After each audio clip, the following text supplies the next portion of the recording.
So you ordered a hot coffee and they gave you cold brew. Well, in all fairness, I said, "Can I have a large coffee, please?" And the cute girl that was behind the counter was like, "Okay."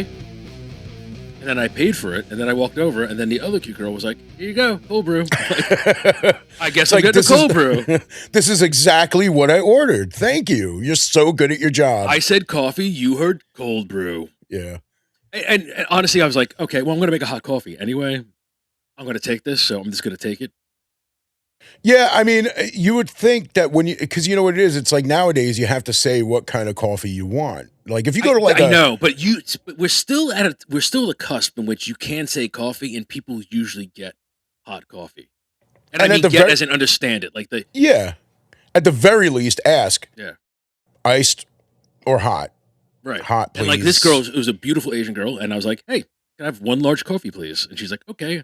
And then another Asian girl was making it, and she goes, "Here's your cold brew." And I went, yeah. So and I looked at her like, "Did I order a cold brew?" Yeah. See, I haven't used my Keurig in a long time. You know, I have that because I live alone. I'm not going to make a full pot of coffee. Unless you're David Grohl. Fresh pot. Yeah, I mean, if I'm staying home by myself, I would make a full pot of coffee because I would end up drinking a full pot of coffee. I can't. I'm good after one. Like, to be honest, like I'm not, man, because I'm my not addicted to it. I just like the taste. I just like there's one cup and I'm good. I'm like, okay. My sleep is so fucked up that I always feel like I need to have a cup of coffee with me at all times. Well, dude, your adrenal glands, I would wager, are shot because like you drink so much coffee all day, every day. Yeah. So, like, in other words, I don't like the thing is, and this is not a bloviation. I don't drink coffee for the boost. I drink it because I like the flavor. Well, dude, I enjoy the flavor. I enjoy a lot of people drink it. They can't function in the morning without it. Yeah. See, I enjoy the flavor. I enjoy the flavors, like the added sugar and all that shit. But I feel like I feel like I'm immune to like everything. Like I'm immune to medicine. It's like if I take like, well, if you take enough of it, you become immune. Yeah. Yeah. I mean, dude, I don't feel that coffee helps keep me awake during the day because for years I was doing the Starbucks cold brew. Right. The vanilla sweet cream cold brew. Yeah. With the two blonde espresso shots. No ice. Right. Exactly. And on top of that, when I would get the free one, I would get 4 shots of espresso. And it's like, it made no difference. It's like I could drink all of that and then go right to sleep. Well, it's similar to an alcoholic. Like, in other words, you're going to absorb as much caffeine as you can, and your body's only going to react to a certain point. So I would imagine like the biology of you would run along the lines of, you get the boost from the caffeine, but you're so used to the caffeine that you need the caffeine just to keep yourself level. So in other words, I think so, drinking coffee like all day is not going to, you're going to go to sleep just fine. It's just your body needs it for that energetic start. Like, in other words, every time you're winding down, you're crashing coffee. And what I've told you many times, your bodies react to the principle, if you don't use it, you lose it. So, for example, you smoke cigarettes. So your body no longer creates its own dopamine, melatonin. So it needs the artificial hit from cigarettes, which is why you constantly need to smoke, because you want that hit. Because as soon as you breathe it in, within seconds, absorb it into your lungs, you get the release of dopamine, melatonin, and that's what It's the thing is, you'd have to retrain your body to do it again. Like, it's not completely lost. It just becomes dormant because your body's adaptive, just like we are. You're adaptive to your environment, and you're adaptive to environmental stimuli. So, like, just how circumstance can either make or break you. It's your body's reacting. And so it's all about retraining. The same thing I've told you before. Like, I only eat one meal a day because I don't. Breakfast is like the biggest lie ever sold. Like, you want to extend your fast as much as possible because you don't need food. Like, when you sit there and wake up, you're already shoving food in your mouth. And the whole purpose to shove food in your mouth is to replenish energy lost and to give you fuel for energy expenditure later. But most people don't do anything to begin with. Like, you literally wake up. Oh, look at it this way. Not to go on a tirade with this, but one thing I heard somebody say one time, which I stick with, I really love the principle behind it because it's a very, very visual barometer. You have to earn your food, and not earn it financially, earn it physically. In other words, if you're going to eat a meal, why are you eating a meal right now? Did you do anything? In other words, did you go out? Did you walk a mile? Did you run? Did you exercise? Did you do something to earn replenishment of those calories? And if you don't, if your answer is no, if you ask yourself, then don't fucking eat. Like it's like you don't need to eat 3+ meals a No, day. yeah, It's that makes sense. I mean, one of the things that I've been told is the best thing to do first thing in the morning is drink a cold glass of water or just water yes. in period. I don't know if it's supposed to be cold, but a lot of people say drink a nice ice cold glass of water as soon as you wake up. So I've learned another little tidbit which I adhere to now at this point, and that is before you drink a glass of water. Right now, I've told you this. Like what I do is I drink a glass of water and I put sea salt in it, and I put a good quality sea salt, and the one I told you about, the Baja Gold. Yeah, I Baja mean, Gold, Celtic sea salt, those are like top grade ones where it has the most concentration of minerals and nutrients. You put a little spoonful of that, like a little, not an actual spoon, but like little silver spoons. Like you put a little scoop of that in there, shake it up, and drink that, and that's going to give you electrolytes, which are going to actually hydrate your body in the beginning, thus perfectly and optimally like starting your system up. So before I even do, like I do that every day, and I have done it every day for years. Another thing I added is when you wake up, you get some warm water, you can put some salt in it, and you just gargle. In other words, before you drink anything, gargle and swish and get all whatever's sitting in your mouth while you're sleeping out, so you're not actually ingesting that. And that's a new tip I just saw, like with all these AI fucking channels, and yeah, like they have these ones where it's like it's helpful tips, but it's all done with like an AI person. It's yeah, like yeah, an yeah. old Asian man, and he's like, old tips on what to do. And it's like it's great tips, but it's weird. It's like we're in a day and age where you can't even get an actor just to do that. It's now just Right, all yeah. AI. I know, I know. So that's what Well, I that's do. yeah, that's what it is nowadays too. Though it is. I mean, it's helpful. It's helpful advice, helpful suggestions, but it's like why even type out what you want this thing to say when you can just turn the freaking camera on and say it? Exactly. Like to me, once again, life always goes to the path of least resistance. Isn't the least resistance just recording yourself? Yeah. Like just get somebody that looks like that, like Mr. Miyagi, and just fucking give you facts instead of making an AI version. I just don't understand how that's easier. Well, I mean, it all depends on who you are. Because if you're like some fat slob and you're trying to give out health advice, Or people aren't you're going to listen to you. or a People fat are like, what slob do that's you stealing a know? girl.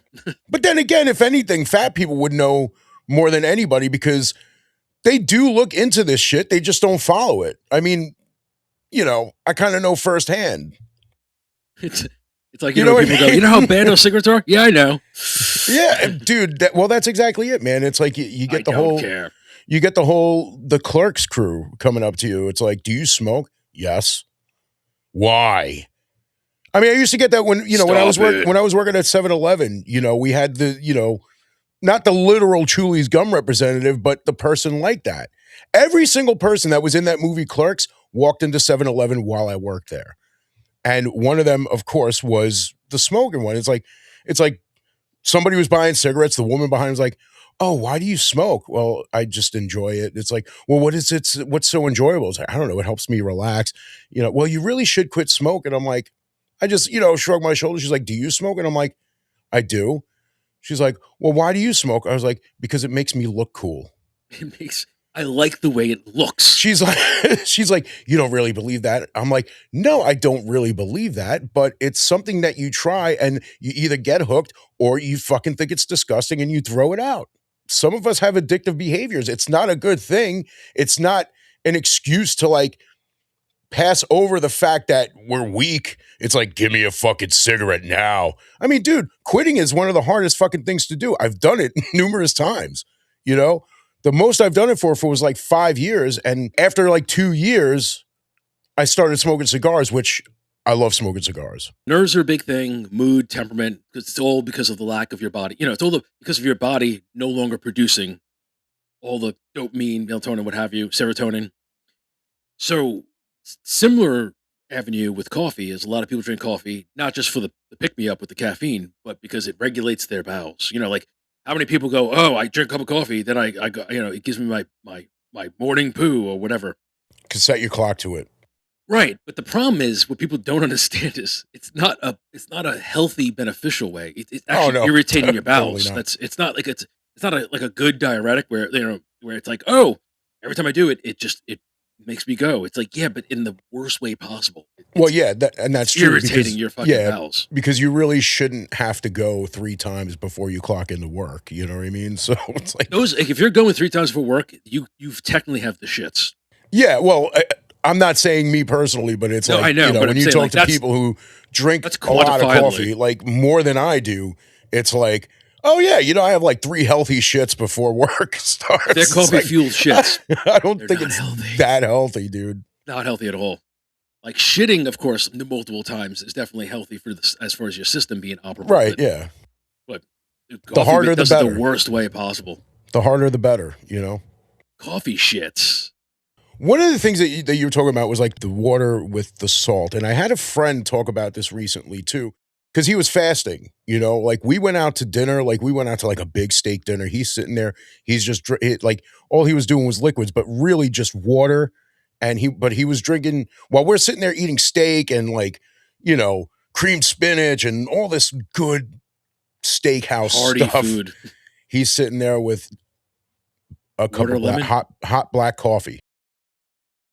And I'm like, dude, you're not eating. He's like, no, I'm fasting. And he'd be like, he would tell us like when he can have water with salt in it. I'm like, that's like your that's like your thing. I'm stuffed. And this was like after you first mentioned that to me too. And I haven't fasted in a long time. Like at this point, the last time I ever tried fasting was like 20 years ago. And I told this story to them when we were having this conversation. I I spoke with this guy. Like I was in a band at the time. We had fired our singer and we were looking for another singer. We found this dude. He was older than us. Sounded a lot. He had like a Robert Plant kind of voice. And this obviously doesn't really have much to do with the story, but at the time I was obviously a lot bigger than I am now. And he was talking to me, telling me like how he used to be humongous. Like he used to be huge. But he also, Gargantuan. yeah. Yeah. So he's talking to me and telling me, he's like, look, I used to be huge. He's like, look, now all I do is eat organic food. I only do this, whatever. And he's like, and I fast 4 days a week. I'm When he like, fasts okay. 4 days a week, did he expand upon that? Because Well, he fasting told is me, very, it's ambiguous when you say it. Like it's like I intermittent fast, so I haven't done an actual fast where I fasted for like 24 hours, 48 hours. I generally fast every day. Like I don't eat for like so. Like in other words, there's no set window, but I'm usually go like at least 16 hours without eating. right. So, but yeah, he just said just water for 4 days straight. So I was living in Brooklyn at the time. I was in Park Slope. And in this area, there are restaurants everywhere, food everywhere. So it was like I would make it like a day. And then the next day, I'm like, all right, I need to eat something. I'd I go up the need block. it. Yeah, I would go to the steakhouse up the block and get a steak. 2 days. And then it's like, I need a slice of pizza. Finally made it four Pizza. days.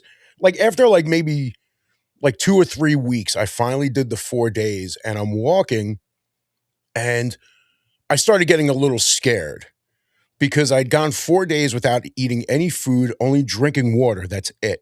Just drinking water. And it scared the shit out of me because at that point I was like, I think I could like do this forever. It kind of fucks with you because you're like, I don't think I need to eat ever again. You want to cleanse your body, right? And another problem, another big proponent of eating so much, like eating 3+ meals a day, is you don't give your body time to actually digest and rest. So like sleeping is not giving your body the proper time because your body's actually functioning on multiple levels. And by overloading with a meal, when you pass out because you have like the fucking like Thanksgiving fever, you like it's actually detrimental to your body because now your body's Yeah. working in overdrive because not only does it have to do all the repairs and everything that it normally does when you engage in sleep, but now it has to deal with all that food that's in your system. And you're not doing anything. You're sleeping. You're doing the worst. You're consuming 0 calories. Like you're not doing anything. So it all stores for fat. It's switching your brain to work differently. And so when I started engaging in a lot of my spiritual protocols, like one of the things was like naturally fasting. So not eating meat, not eating anything like remotely like as far as processed, what have you, keeping like raw mostly. You feel great because you start feeling lighter and you're giving your body now time to actually like go through the processes and really start functioning. And then if you fast long enough, you'll hit that atrophy where your body actually starts recycling all of like the cancerous cells and all of like the negative ions, and it literally starts self cleaning. But you can't get to that point unless you let your body get to that point. And if you keep shoving shit down your throat all day long, you never give your body the chance to do that. And this is why everybody's chronically ill. And not to go on a tirade about that, but it's just one of those things. Just stop Yeah. fucking eating for a day. See what happens Yeah. when you just stop eating. I know. You just need water. You really don't. I mean, you really do. Like, you just need water. Like, just water is the one thing because we're mostly water. We are, hydrogen, so to speak, and it's Right. all we're hydrogen based. Like, and you just need water. And for me, dude, I drink water all the time. But even I'm like one of my big things. I'm always dehydrated. And when you're dehydrated enough, your body will shut down the urge to want to drink. So you don't drink anything because you're like, I'm not even thirsty, and it's not a good sign. It means you're just super dehydrated. Right. Yeah. Well, that was another thing where, someone said to me, it's like, when you feel like you need something to eat, you're probably not really hungry. You're just thirsty. You need to drink some water Right. That is because a that'll fill valid. you up. That'll Yeah. fill you up. It gives you what you need. But dude, if It, you stop eating crap, man, like, you realize you don't want it anymore once it's out of your system. You just have dude, to get it out of your system. well, I mean, I've done that, like I did lose the weight on my own. I lost like 100 pounds in 6 months because like I went at it hard, Yeah. I drank water, didn't, every now and then I would do like a diet soda, but not as often as I used to do the regular soda. And I would eat healthier shit, I mean, like I still ate breads. But like I would go for like, the whole grain stuff. And I know that's still not 100%, good for you because it's still all like processed shit, but it was better than going for the white bread, the, I the, the know, dude. bleached I shit, wish. I wish I had like a old school bakery around here. Yeah, I mean, I but mean, I don't mean just an average bakery. I mean, like, where they literally get bread should be like three ingredients. yeah, I It's mean, yeah, and I substituted a lot of shit that I normally would have eaten, obviously, the bad shit version of it. Coffee instead of getting whole milk and sugar. Dude, I tried that Splenda shit for like one dude, it's day. poison. Don't even bother. Dude, I tried it for one. I was like, you know what? Let me try Splenda. I got skim milk and Splenda. Dude, drinking a coffee. I got it at Dunkin' Donuts. Drinking a coffee with Splenda, it tastes like I was drinking out of a cardboard box.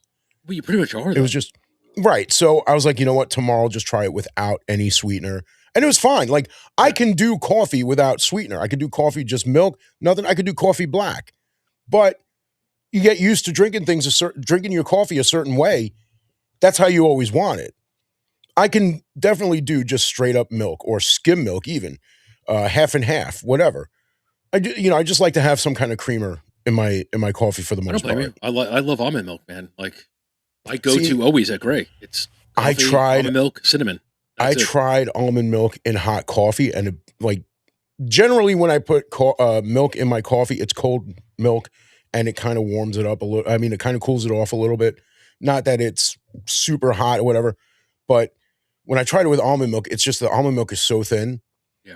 No, it Like is it just thin. didn't. Yeah. It like burned my Doesn't lip. add to it. I wasn't ready for that. Like I was like ready to like drink it, and it's not like I'll go to like I was telling you, we were talking about like like the Dominican food spots. The way they make their coffee is they steam the milk, so it's all hot. Like the coffee is all hot Yeah.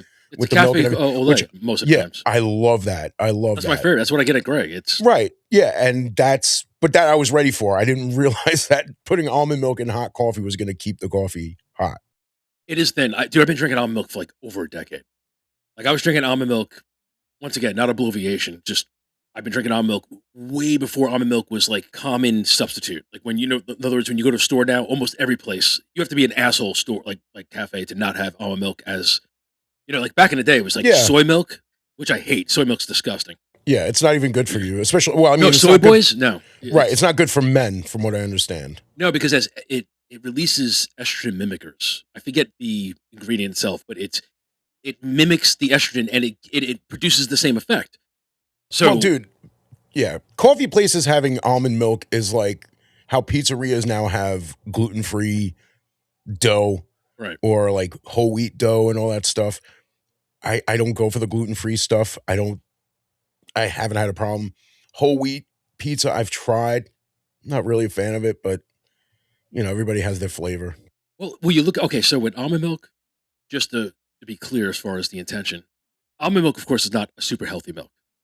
They all have gums and stabilizers in them, which are no good for you. But it is one of the better ones. Like the biggest scam on the market that's overpiped. I mean, it's overused, oversold, and misunderstood greatly because if people understood how bad it was, they wouldn't be drinking it. Oat fucking milk.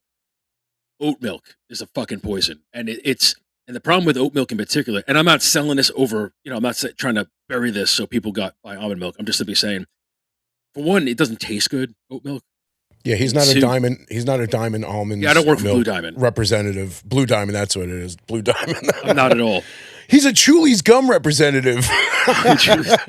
Why? Stop it. But Give me some credentials here. You work for Blue Diamond? No. Yes. So what? You starting this whole thing just to sell more almond milk? Well, dude, like, almond milk, dude, I just always liked the taste of it. I'm weird that way. I always liked it. And I didn't like drinking regular milk and coffee only because most regular milk is bunk. Like, I know at this point now, it's been decades. So, like, most milk now, unless it's like real asshole, dirty, like black market milk, usually has the cows where it's not, they're not hit up with like overt antibiotics and all the growth hormones and stuff like that. But even still, like for me, like when I worked at an organic farm, like if I'm gonna drink cow's milk, I want raw milk. I want all the benefits, like the benefit aspects. Because when you homogenize and pasteurize it, you're killing everything, all the good shit too. Well, that's it. It seems like Because that's you need the microbiome. Like we have bacteria and microbiome in our guts, and the problem is when you eat shitty food, it kills it, and that's when you have digestive problems because you're killing all the microbiome in your fucking system. well. Like you need to have it. It seems like that's the point. Is to take out all the good shit and just keep the bad shit going into your body. The bad shit wreaks havoc on you, and this is why so we have chronic bad things illness. will happen to it. Right. So I've always been drinking almond milk, and like there are some brands that do make like really good organic where it's just basic ingredients, like in other words, almond, filtered water, and like sea salt. Right. They're more expensive, of course, you know what I mean, but there are like basic ones. And then oat milk, what is the problem with oat milk is they make it so sweet that it gives you that sugar, like that massive insulin spike. So it's actually worse than if you just drank regular milk. The same thing with what you were referring to before. Sucralose and aspartame, two of the major brands of or forms of artificial sweeteners, are horrific for you because especially overweight people drink diet soda when they're shoving food in their face because they think they're saving themselves calories, but they don't realize that it's an excitotoxin. It's an endocrine disruptor and it's a cytotoxin. It makes you crave more, so you drink more. Like that's why they pound like 20 fucking bottles of fucking diet soda, and it's a number one cause of type 2 diabetes. So it's doing everything you think you're consuming it to work against. Sucker! They work for the medical empire. Yeah, I mean, when I was drinking diet sodas, and that was like my thing, I was trying all different kinds of diet sodas to get the ones that tasted as much like the original as possible. Yeah, but And they all taste like gap. there were- Like the artificial sweetener is horrible. Right, but there were a lot of ones that actually tasted good that were bearable. Like Sunkissed, orange Sunkissed, the diet version of it. It was good. Sprite's good. Dr. Pepper. I mean, dude, every single Dr. Pepper soda tastes exactly the same. I wouldn't expect diet to be any different. Certain like black cherry cream sodas, those are okay. But after a while, it's like when you go from a diet soda to a regular soda, it's like you just the difference between it. It's just kind of like it's like a shock. It's You know? gross. Yeah, well, I mean, because they also have like Coke. They also have like Coke Zero, and at the time, you had Diet Coke, Coke Zero, and regular Coke.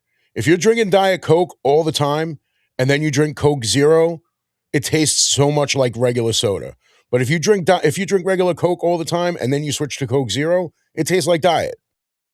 Yeah, I guess you fool your taste buds at that point. Right. I mean, well, that was the whole point of things like Coke Zero, Pepsi Zero, or even back in the day, I don't know if you remember Pepsi One, where it was like Pepsi with 1 calorie, and it tasted more like regular Pepsi than Diet Pepsi did, and all that shit. But Well, it's I mean, it goes hand in hand. I mean, they pay chemists a lot of money to create, oh, absolutely. like I mean, beverages listen, that taste like this or taste like that, or make you like it, or Yeah, formulate I mean, the flavor. right, because you have to sacrifice one for another. If you get fat-free candy Let's say you get fat-free chocolate. Okay, there's less fat, but there's more sugar. You get sugar-free chocolate, there's no sugar, but there's more fat. So it's like you got to make up for that flavor somehow, Right. somewhere with something But else. I mean, ultimately, the moral of the story is anybody watching right now: stay away from artificial sweeteners. Yeah, I They're mean, garbage. They really, I mean, they're well, horrible for you. They do because not. dude, the thing is too, man, when you drink like regular soda and you look at the ingredients that are in it, and don't get me wrong, I love regular soda. I love Coca-Cola. I even love Pepsi. I love Cherry Coke. Cherry Coke's one of my favorites. Vanilla Coke, great in a bottle, but better when you get it at a diner where it's just Coke with I haven't actual drank vanilla regular syrup. soda in like over a decade. And that's fine. I mean, dude, I don't drink it often. It's like I could buy a 20-ounce bottle of soda and it can last me a week because I'll just like sip from it or like pour a little in a cup Dude, I've and not tried drink it. any Like further. it's like my girlfriend. She likes regular soda. You know, she'll drink it here and Right. there. She doesn't drink it a lot, but she'll drink it here and there. And every once in a while, like we'll go to the movies, right? What do they have? Regular soda, right? You spend $80, you get like the garbage pail of the popcorn, and you get like that Yeah. backpack level of drink. And I'll have some because you're choking on the kernels halfway through the movie. So I'll take a Well, sip, and I'm like, oh god, that's the syrup is just well, so dude. sweet Well, that's the thing too. It's like for me sometimes you because don't. my taste isn't Yeah, like sometimes you don't get it as sweet. Sometimes it comes like you know how now they have those giant Coke machines where you click on Coke and it's like okay, what what kind of Coke? flavor. Yeah. Regular Coke, cherry Coke, Oh, vanilla wow, Coke, those cherry machines are vanilla great. Coke. It's like They Willy are Wonka great. of it because it's the fact that now you could formulate your own. Love the concept. It's just the high fructose corn syrup bullshit that's in there.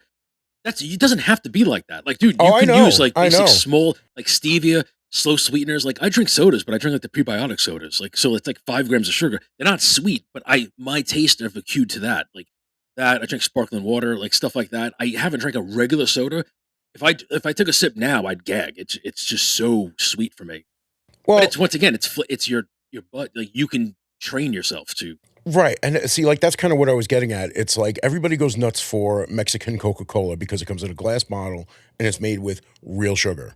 Well, it's made with But just cane sugar. That's the right. thing. Yeah. Well, that's what I'm saying. Yeah, it's made with cane sugar. The bottle is like half the size of the regular Yeah, it's a plastic little 20 petite ounce. baby bitch thing. That's Yeah. it. Yeah. Well, you got the little baby ones, you got the 12-ounce ones, you got one, They do with Sprite but too, it's I like, believe, don't they? yeah, Now? they do with Yeah. Sprite. I mean, and I'm sure they do with all the sodas. It all just depends on what you could find at your local bodega. Now, people go nuts for these sodas because it's made with cane sugar, but it's like half the size of what you're paying. Let's say I'll say 250 because the range of a 20-ounce bottle of soda ranges from $2 to $3. So I'll say 250 for a 20-ounce bottle of American Coca-Cola. Now, a 12-ounce glass bottle of Mexican Coca-Cola with cane sugar is like 350 on its own. It's more, you're getting less, but you're getting better shit. Now, the question is, first of all, why does it cost more to get something that is better for you? And two, why can't you make that shit here? Well, you brought up a good point because I was just about to say when you were done with that is it's funny those brands also remember like Coke came back for a brief time. They the original recipe what it was like beforehand, Yeah. which is pretty much like the Mexican one, and it's like you fucktards can do this all the time. It's like Yeah, it's amazing exactly. that it's the same thing we were talking about the other day, where it's like where like a store will raise the price of something and then make it put it on sale, and the sale is pretty much just the old price, and people are so happy that it's on sale. I'm like, yeah, but that was the price it Yes. was. Yeah. So Like you like could make this, that price the whole time. You could make it with real yes. sugar. Like And well, see, yeah. So just for like for references, for just for just context, yesterday Storm and I were having this conversation about yeah, how the this price of very shit same yeah. goes up all the time. So one of the Inflation. things is, yeah, they'll always blame it on gas, but right now gas is roughly $4 a gallon here in New York. I say roughly $4 because there are places that have three I think in ninety Cali's nine. like 8, right? Something like that. Probably 389. Some have it for like 409. Some have it for 430. Whatever it is, gas is up, so the price of groceries goes up. Now, when the gas prices go down, grocery prices don't go down; they They stay never go up. down. They always blame it on the gas. It's like, well, the gas prices are higher now, so it's going to cost more to fill a tank of a truck that has to get these goods to this store, so we got to charge more for it because we got to pay, the store has to pay more to get these goods to sell them in the store, so they got to charge more. Gas prices go down. All Oh, bullshit. okay. So we're going to keep this carton of eggs at $8, but you can buy 3 of them for $8 now. You know, it's like, now I got to fucking have fucking 3 cartons of fucking eggs in my house that are going to expire before I get to finish eating them. But hey, you know what? I just saved a ton of money on my cartons of eggs By because switching I to got 3 Geico. of them for the price that it used to cost for one. I'm winning now. No, you're fucking not.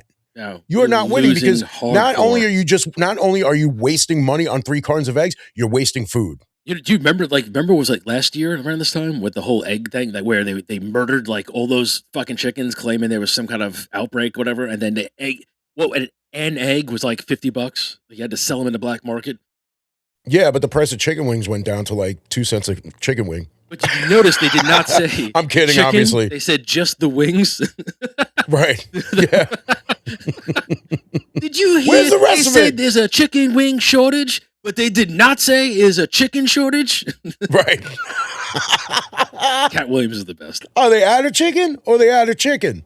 They say there's a chicken wing You ever, shortage. you ever see that video where Popeyes was like, hey, we ran out of chicken, and there was like a whole news report on it?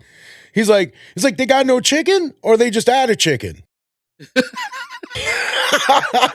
The funny thing is, it's like, yeah, the funny thing is, after watching that video numerous times, I got what he meant. Yeah. He's like, there's no chicken or are they just out of chicken? It's like, wait, hold on a second.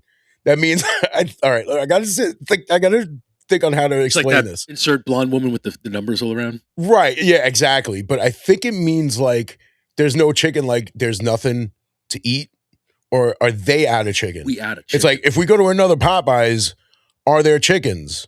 Are you saying individually? Like, is that store out of chicken, or is all of Popeyes out of chicken? Right. Or is there no chickens left everywhere? Well, anywhere? They're being, bred up in the fucking laboratories because that's not real chicken.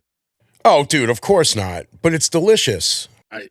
Dude, I've told you this. I went to Burger King. Right? I know. Yeah. What's the one place that I go to because they have the Impossible Whopper, and I'll get that once in a while. It's so impossible. And obviously, I don't eat chicken anymore, but walking out of that place because it's connected to a Popeyes still smells fucking great. Dude, I could literally breathe in the MSG from like just the smell of that chicken. Right. And it makes me crave it. Like, I'm not going to get it, but oh, dude, yeah. Like I always run in there to burn off my nostril hairs when my what, a deep fryer?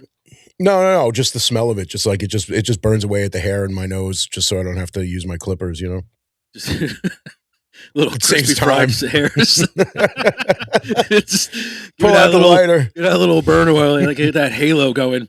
Yeah, I want to clear my nostrils. Just go breathing. Did you see a bunch of people standing outside just breathing deep, like in front of like a Popeyes? What are you doing? Clearing the nose hairs? Clearing my nose hairs. No, in the Bronx, you need the old nose Popeye. hairs. You need the nose hairs in the Bronx because you need any kind of filter to like block That's what the any face fucking diapers are smell. for.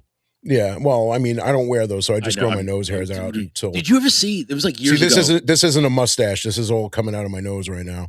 Ooh, that's an overgrowth, bro. That's a man stash, dude. right It's there. to block the stink of the Bronx. Well, Ted, you need a straight up gas mask at that point because Bronx is Fuck just yeah, dude. like the epitome of cesspit. It's weed and shit. It used to just be shit. Dude, all Now of it's weed New and shit. York is weed. That's all I smell. Like everywhere you go, like everywhere. Oh like, yeah. In as the soon as you parks, go at into the fucking- city, anywhere in the city, as soon as you enter like a train or cross a bridge, it's just nothing but weed smoke. Like you just smell it everywhere. everywhere, and Must be sometimes burning in you- the sewer or something. I don't know what the hell's going on. yeah, sometimes you just happen to see a dude's dick. It happens. How so? Oh, I'm sorry. Let me elaborate. No, please do. The other 'cause day, I'm so bemused. the other day, here, story time with Giuseppe. Yeah, here we go. The other Ding, day, ding, ding. I'm at work. There's like a stairway that goes up over our headquarters to the street.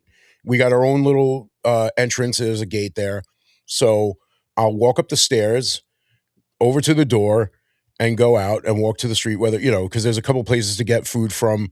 There's a little diner there. There's a McDonald's. There's a Popeyes. There's a Burger King. Obviously All that Popeyes shit. doesn't sell breakfast, but They Yeah, should. and Dude, there's- they make a killing. Chicken egg sandwich. oh yeah. Well, Fuck. I mean, Chick-fil-A does it. Yeah, but fuck So Chick-fil-A. yeah, but most of the time I just go to the little breakfast truck. Get myself a Yeah. little egg sandwich and a coffee.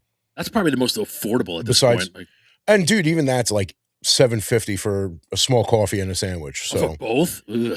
yeah. So I'm walking out. As soon as I get out of the gate, there's a dude standing there with his car door open, taking a And his piss. cock hanging out. But that's the thing, though. You would think that if you're on the street and you really need to take a piss and you have your car door open anyway, you would piss into the door. Like not in the actual door, but between your door and your car so no one sees your dick. So it's like you're standing here, your car's here, the door's here. So you're standing right between your door and you're doing your thing. No, he's turned around the other way completely. So the first thing I see is fucking dick. Mm. And fuck. And he looks up at me Dots. and he Dots. smiles. Good morning. I'm like, good morning, you fucking slob. What are you Morning. doing? Shitter's full. Put that thing away. Dude's wearing a fucking turtleneck in the summer. Around his dick? You know what I'm talking about. Fucking anteater, fucking burrito. You know what I mean? Dude, okay, so I'm going to see your story and I'm going to raise you one because I worked in the city. Please do. And I've seen numerous examples. Like if you work in the city, you see that shit on a daily basis. And I'm not trying to compete, but you just reminded me of a story that's even more egregious than some dude hanging his schlong out and fucking his anteater and, aspirating. I was with my girlfriend and we were leaving my job at the time, which was Escape the Room, NYC. And we were cutting left to go to Fifth Avenue or Sixth. And so it's in if anybody's familiar with New York City, it's just every block is just, all connected buildings. So as you walk past, you're walking past each, like especially on side streets, you're just walking past and there's just numerous doorways, like in openings to various buildings.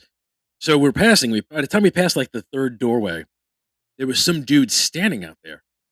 And he was standing next to the door. Like most of these are like glass doors, like marble lobbies and what have you.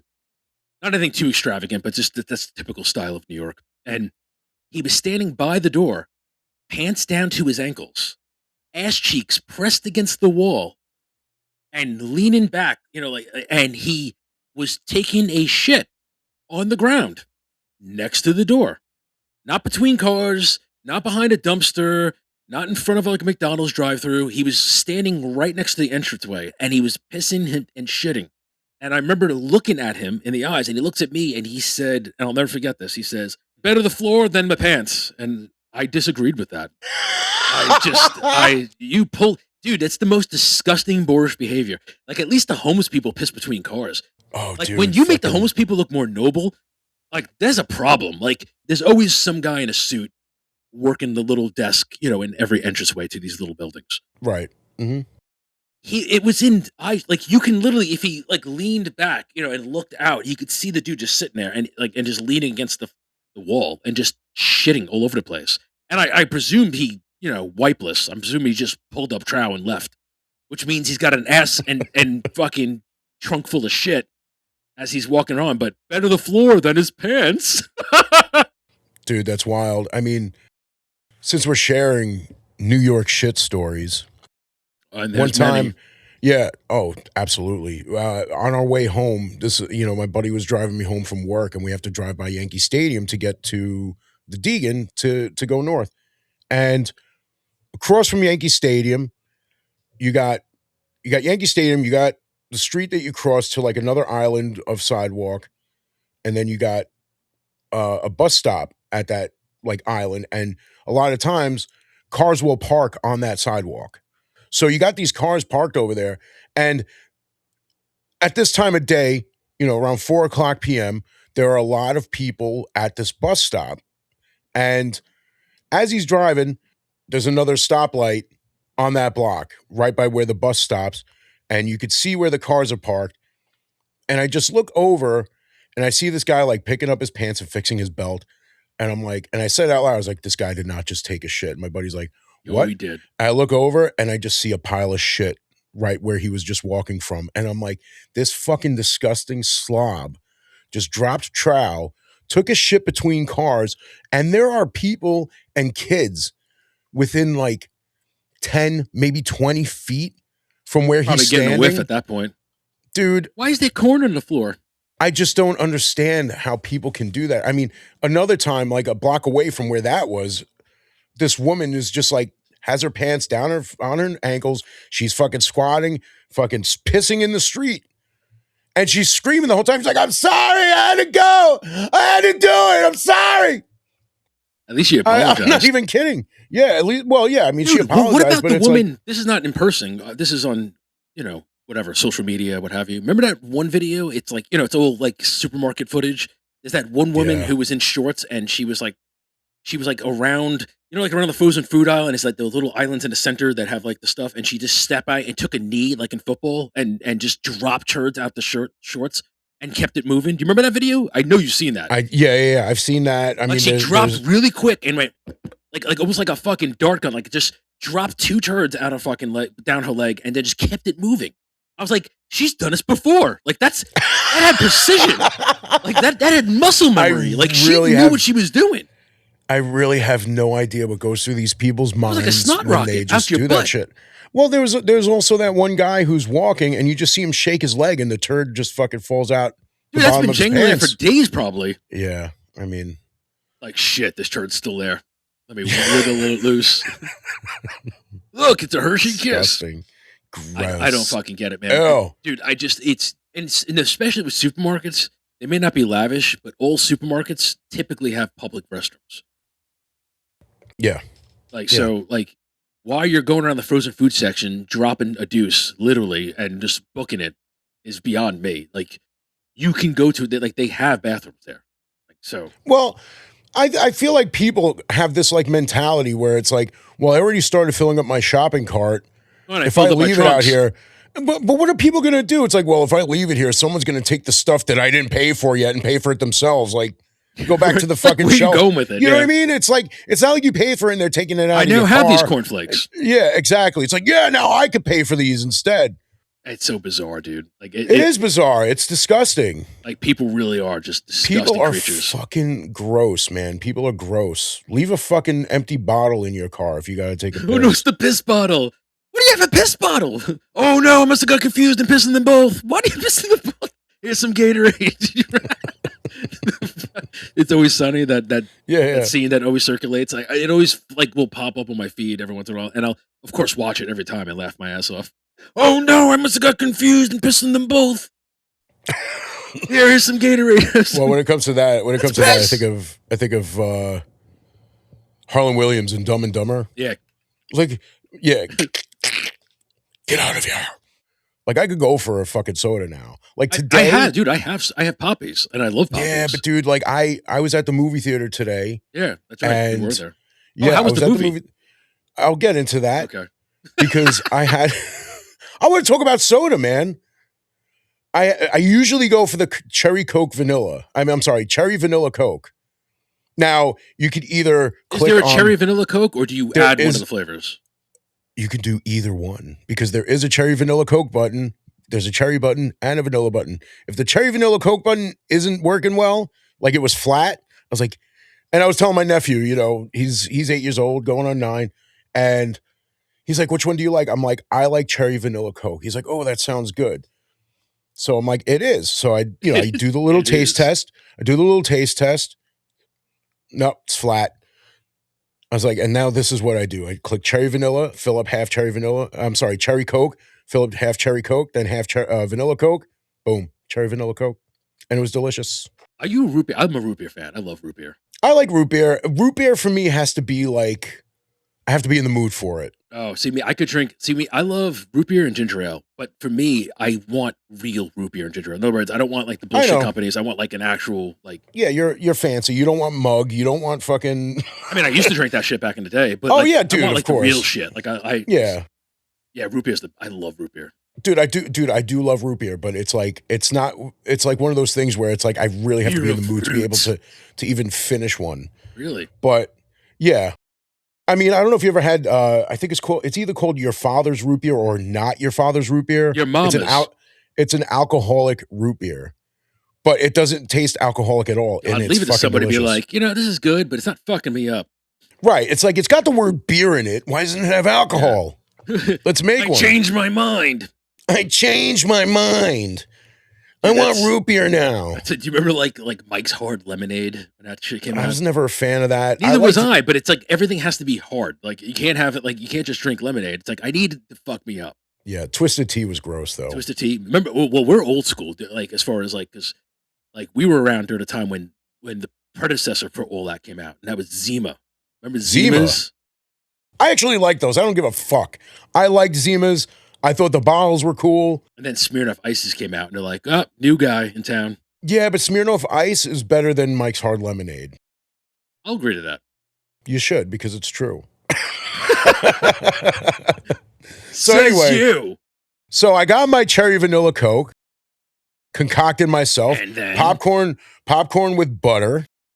all and- that coconut oil. Yeah, so good though. No, Oh, but it's we didn't put a lot delicious. on it. I let the kid do it. I was like, here, you put it on. I'm like, okay. Puts a little bit on top. I'm like, all right, now shake it so it gets to the bottom. You ever see And I'm those thinking he's hacks gonna- where you take a straw and you put it there and you stick the straw Yeah, in it? my cousin did that once, and I'm like, it's too much work. Fuck it, you know. And I'm not gonna be like, hey, could you fill it up halfway first? So I could, Put butter, and it's like, okay, now and then, finish it. Here we go. Just 3 layers. 1, 2, 3. Now They're toss gonna some keep going. fucking You can't stop at that layer. You got to toss some peanut butter M&Ms in there, and we're good to go. bun, cheese, burger. So I let my nephew do it. I thought he was gonna, like, I told him shake it a little bit, let it get in there a little bit, and then add more. He didn't add more. I'm like, okay, that's cool. That's what so- if you want to choke on the rest of it. We get into the theater. So by the way, I went to see Michael today with my friends and my niece and nephew, my niece and nephew, my niece and my niece. my niece and my niece and But then with nephew, the top. my goddaughter. So, which was cool because they just started getting into Michael Jackson. I'm like, that's awesome. That's cool. I mean, you are a Michael Jackson fan. I am a Michael Jackson you've fan. always I am been. absolutely So a Michael Jackson fan. I'm curious as to what you thought of the movie because you are a genuine Michael Jackson fan. Well, first of all, our good friend got us tickets, and he actually got the tickets to the IMAX showing, which was cool. You know, Michael in IMAX. Michael in IMAX. So, first of all, the movie started like half an hour late. It was supposed to start at like 10 a.m.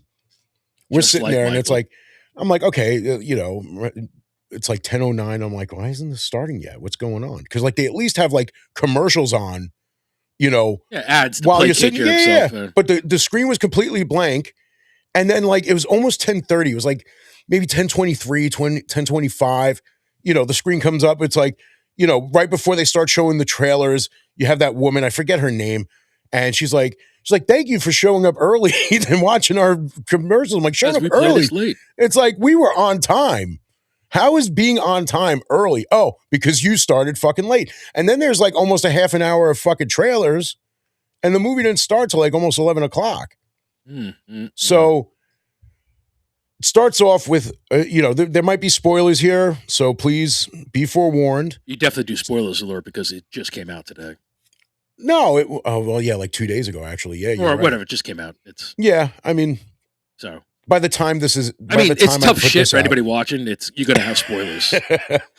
Well, I mean, if you know anything about Michael Jackson, like it really isn't a spoiler alert. You know what I mean? It's like you How know many Michael people Jackson's really life. know about him?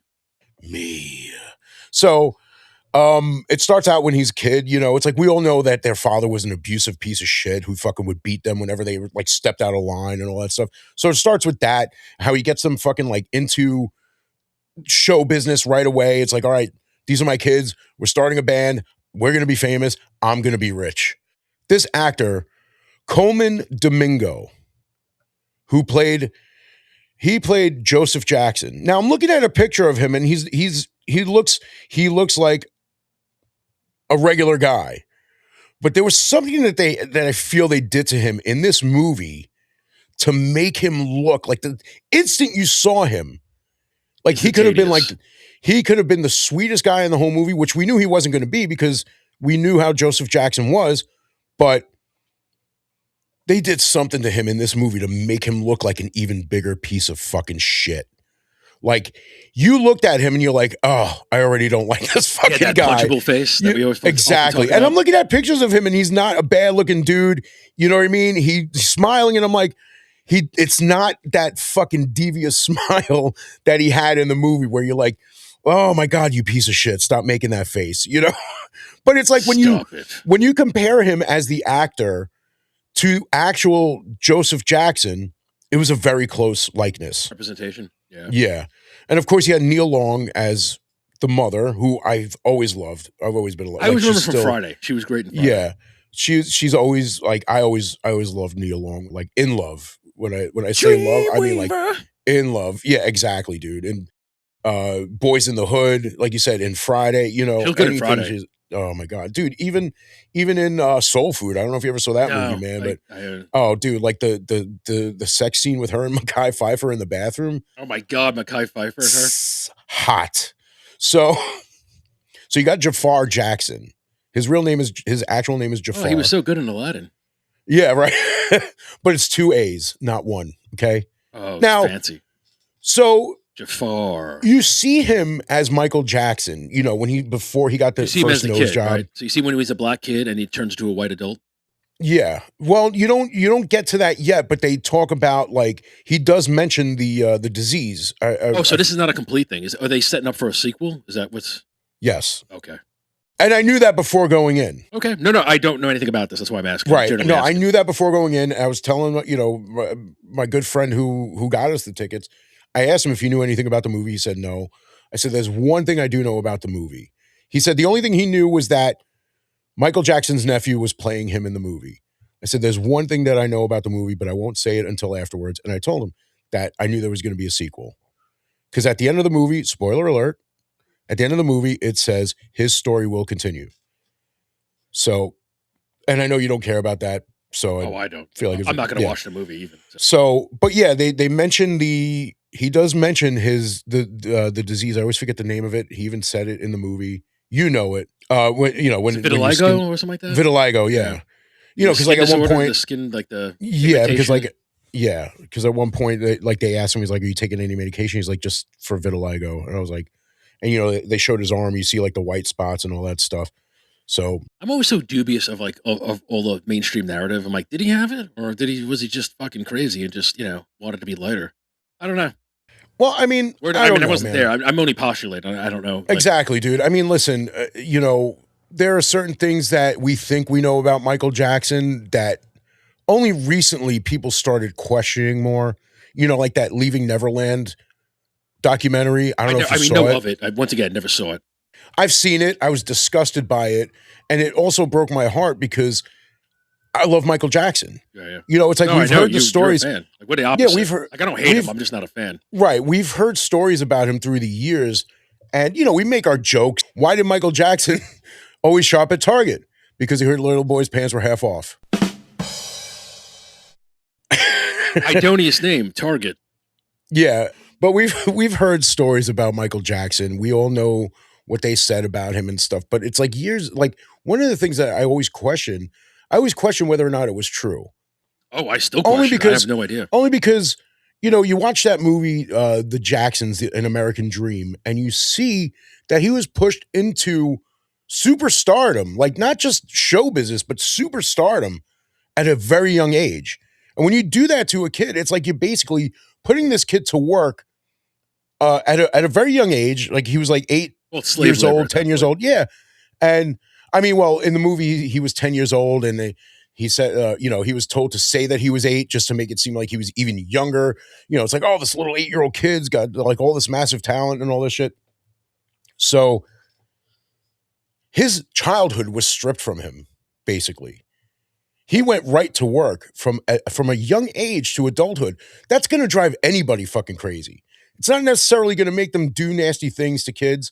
I, I, a large portion of me doesn't want to believe it, but a good portion of me doesn't believe it.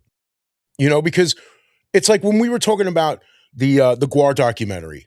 It's like, yeah, it's easy to put these documentaries out and say whatever the fuck you want when the person's dead and they can't stick up for themselves or they can't answer for themselves.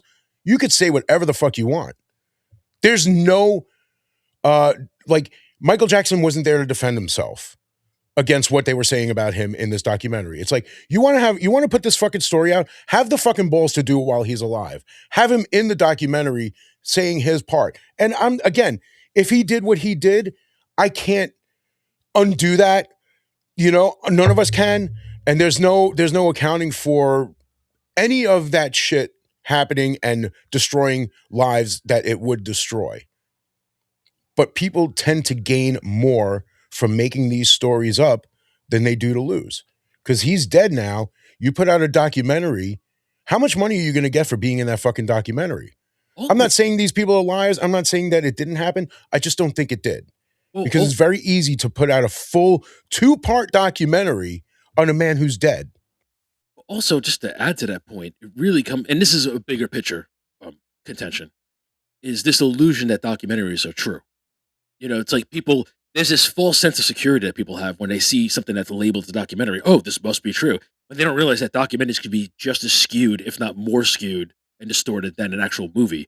Whereas in this day and age, there's more truth in movies because they know people are suspending their disbelief. So they're going to ingest all the truth, thinking it's fantasy, when people actually watch fantasy through documentaries. And I'm not reproaching any specific documentaries. I'm just simply saying that you really shouldn't look at documentaries as unbridled truth when they're just a movie as well. Like it may not have like, specific well-known actors and a specific director that you love, but they're directed nonetheless. It's Right. spewing forth a viewpoint, and that viewpoint may or may not be true. And it's the same thing with the mainstream narrative. Even if Michael Jackson was alive, who knows what he'd even say in regards to that, or what would even come out.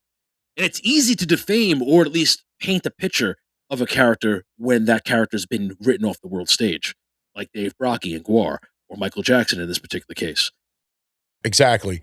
And the thing is, you watch this movie, and they didn't go like really deep into Michael Jackson as far as, we can say that having his childhood stripped from him from a young age could have fucked with his head and made him a certain way. Well, you can't Not say it's necessarily plausible. The plausibility, right. like that's more than likely what happened.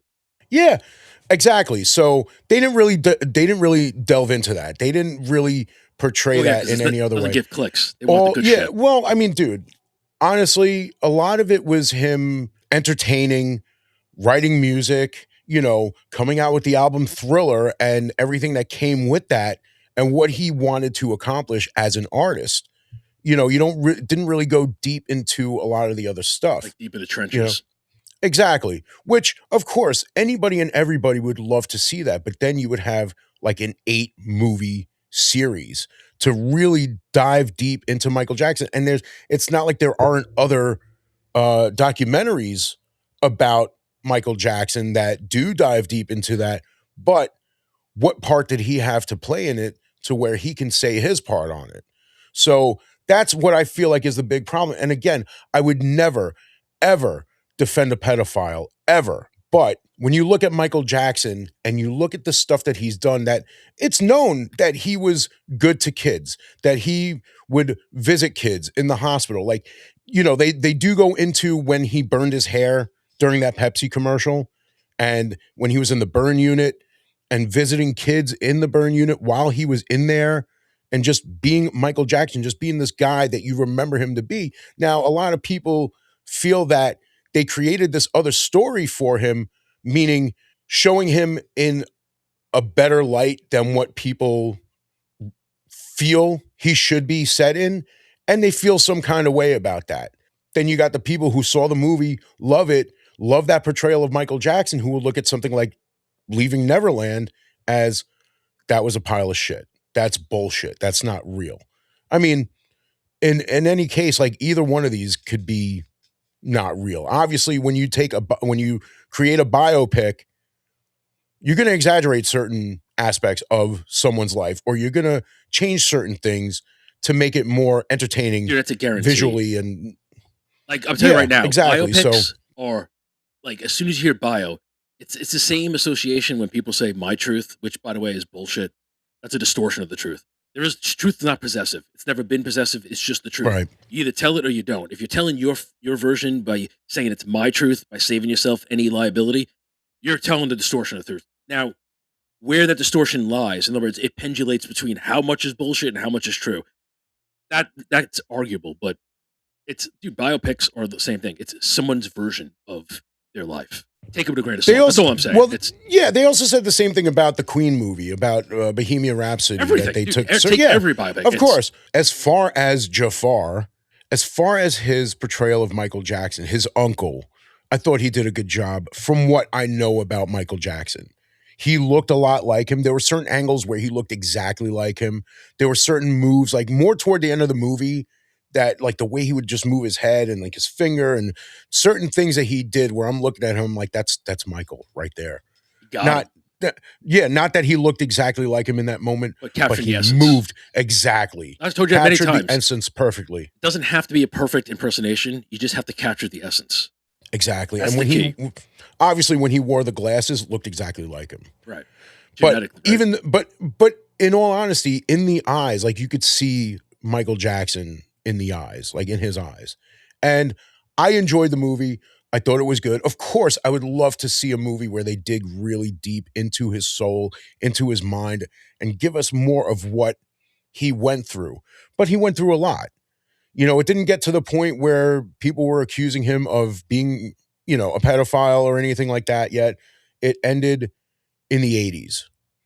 So there is going to be another movie, at least one more movie. And who knows how far they're going to go from there. So in this movie, it was kind of quick because they would go through like when he was a kid, when they recorded their first album, when he wanted to start doing a solo project, when he recorded Thriller.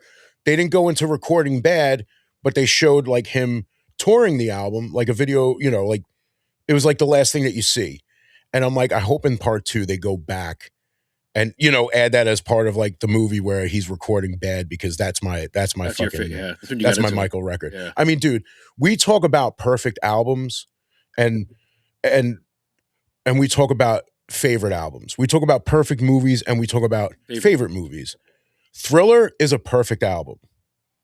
Thriller is a perfect album, front to back to front. Every song on that album is a fucking banger. I feel the same way about Bad, but Bad is my favorite album. Because again, first album that I ever owned, and it was on vinyl. Bad, right? And Bad, Michael Jackson's Bad. That was my first Michael. That was my first record. Period. My first album owned. Period. The first full album of my own that my mom took me to the record store to buy. Of course, up until that point, I listened to all of her records because she had Michael Jackson's Thriller. She had all the Elvis Presley 45 records. She had all the old Jackson 5 45 records, all that stuff. And I would always listen to them. Me and my brother and sisters, we would always listen to it. But when Bad came out, I wanted Game it. changer. Yeah, no pun intended. I wanted it so bad. I really did. And I fucking love that record. It's still my favorite record to this day. And dude, I have like what was it, the 25th anniversary edition on vinyl, where they finally were able to put Leave Me Alone on it because back in the 80s, you know, well, records generally can hold a certain amount of space for music.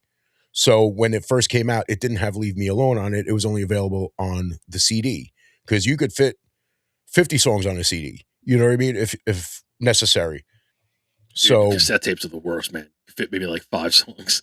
oh well, dude, like 10 if I you have like short punk songs, but it's like yeah, there was oldies. There was such a finite amount of space on a tape. yeah, and you know once I got a CD player and I finally got that on CD, dude, I played that song on loop. Dude, I And can't dude, even remember what my first album was. my first actual album, full Yeah. on album of I my don't remember own mine. was Michael Jackson's Bad. First CD I ever owned, I could tell you, was Master of Puppets. When I first got a CD player, Yeah.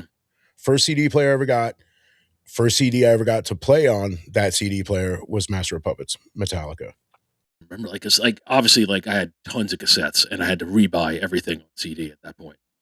Dude, but seeing this movie, seeing Michael really brought me back because like when it got to the point of the shit that I remember like living through happening, because What, you know during we the were '80s, during that yeah, yeah, during that time, like again, listening to Thriller at like 4 or 5 years old, and then when Bad came out, you know, seeing Michael Jackson on TV, seeing like live performances, seeing the first time that he ever did the moonwalk. He did Billie Jean. He did the moonwalk for the first time ever. First time anyone had ever seen it. And the reaction from the people, just insane. And I remember that. It really brought me back. It was a real, like, it was like reliving a childhood, you know, seeing all that. Dude, that I must have got, been cool for you, like nostalgic, you know. dude, well, because you remember seeing Michael Jackson on stage and people just going nuts, people crying. Yeah, Dude, I sycophants got are just it. and No, just, but like dude, like passing out. I got a little teary eyed too because like I remember that and I remember how badly I wanted to see Michael Jackson in concert. How, but looking at the crowds, like even though I loved him so much, like looking at it now, it's like I probably wouldn't have survived. You know, people on top of people Trampling, in the man. general. Yeah, dude. I mean, Pressed against like cattle in a fucking because field, like like just pushing against. Yeah. right, you look at the Monsters of Rock show that happened in Russia, where you had four big rock Icons, if you want to say artists. that. Yeah. Yeah, yeah, because it was Metallica, Legends. Pantera, Yeah. ACDC, and I think the Black Crows, who fit in God, they're the perfectly odd with ones that out. group. Yeah, And I'm not so even. I love the Black Crows. Not oh yeah, shitting on yeah, them. yeah. No, of But I mean, course, as but far with as like you're ACDC, putting, Pantera, yeah, yeah, like that's how did they fit in that four like that? right. But you remember that crowd for those four bands. Michael Jackson could have done that on his own. There's no question about that. Well, he was a worldwide phenomenon, but he was also He marketed as such. So right, but there were certain times where he was like, they're like, okay, you need to do an interview on this show. He's like, no, I don't want to do that. It's like, well, we need to market the album. He's like, put me on MTV. You know, like they're like, let's put him on MTV. but he was like And a lot they of that didn't. fame is manufactured, and I'm not marginalizing what he did, but in essence, when you look at same thing with the Beatles mania, like that, a lot of that was manufactured. You know, like it's you could only be as big as the effort your label is willing to put into you. So how many artists, how many great you and I, we love rock bands. How many rock bands are blue collar? We were just talking about this, the blue collar bands because they just don't get the push. Whereas, like you have like when you have Michael Jackson, they were pushing Michael Jackson. They were riding him like Seabiscuit. And he was a worldwide fun. Like, dude, you have kids in Africa don't even have TVs, and they're sitting there dancing to Thriller and all that stuff. Yeah, Michael Jackson is one of those artists that you're born Worldwide knowing. recognition, like the Coca You Cola fucking symbol. Like it's you're born knowing who he is. You know, it's just it's already ingrained into your memory DNA. that you don't even have yet. You know, Yeah. but with Michael Jackson, it was deservedly so.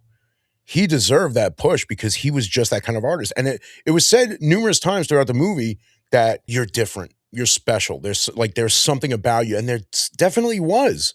He was just that kind of an artist where no matter what he did when he got out on stage, man, he had you.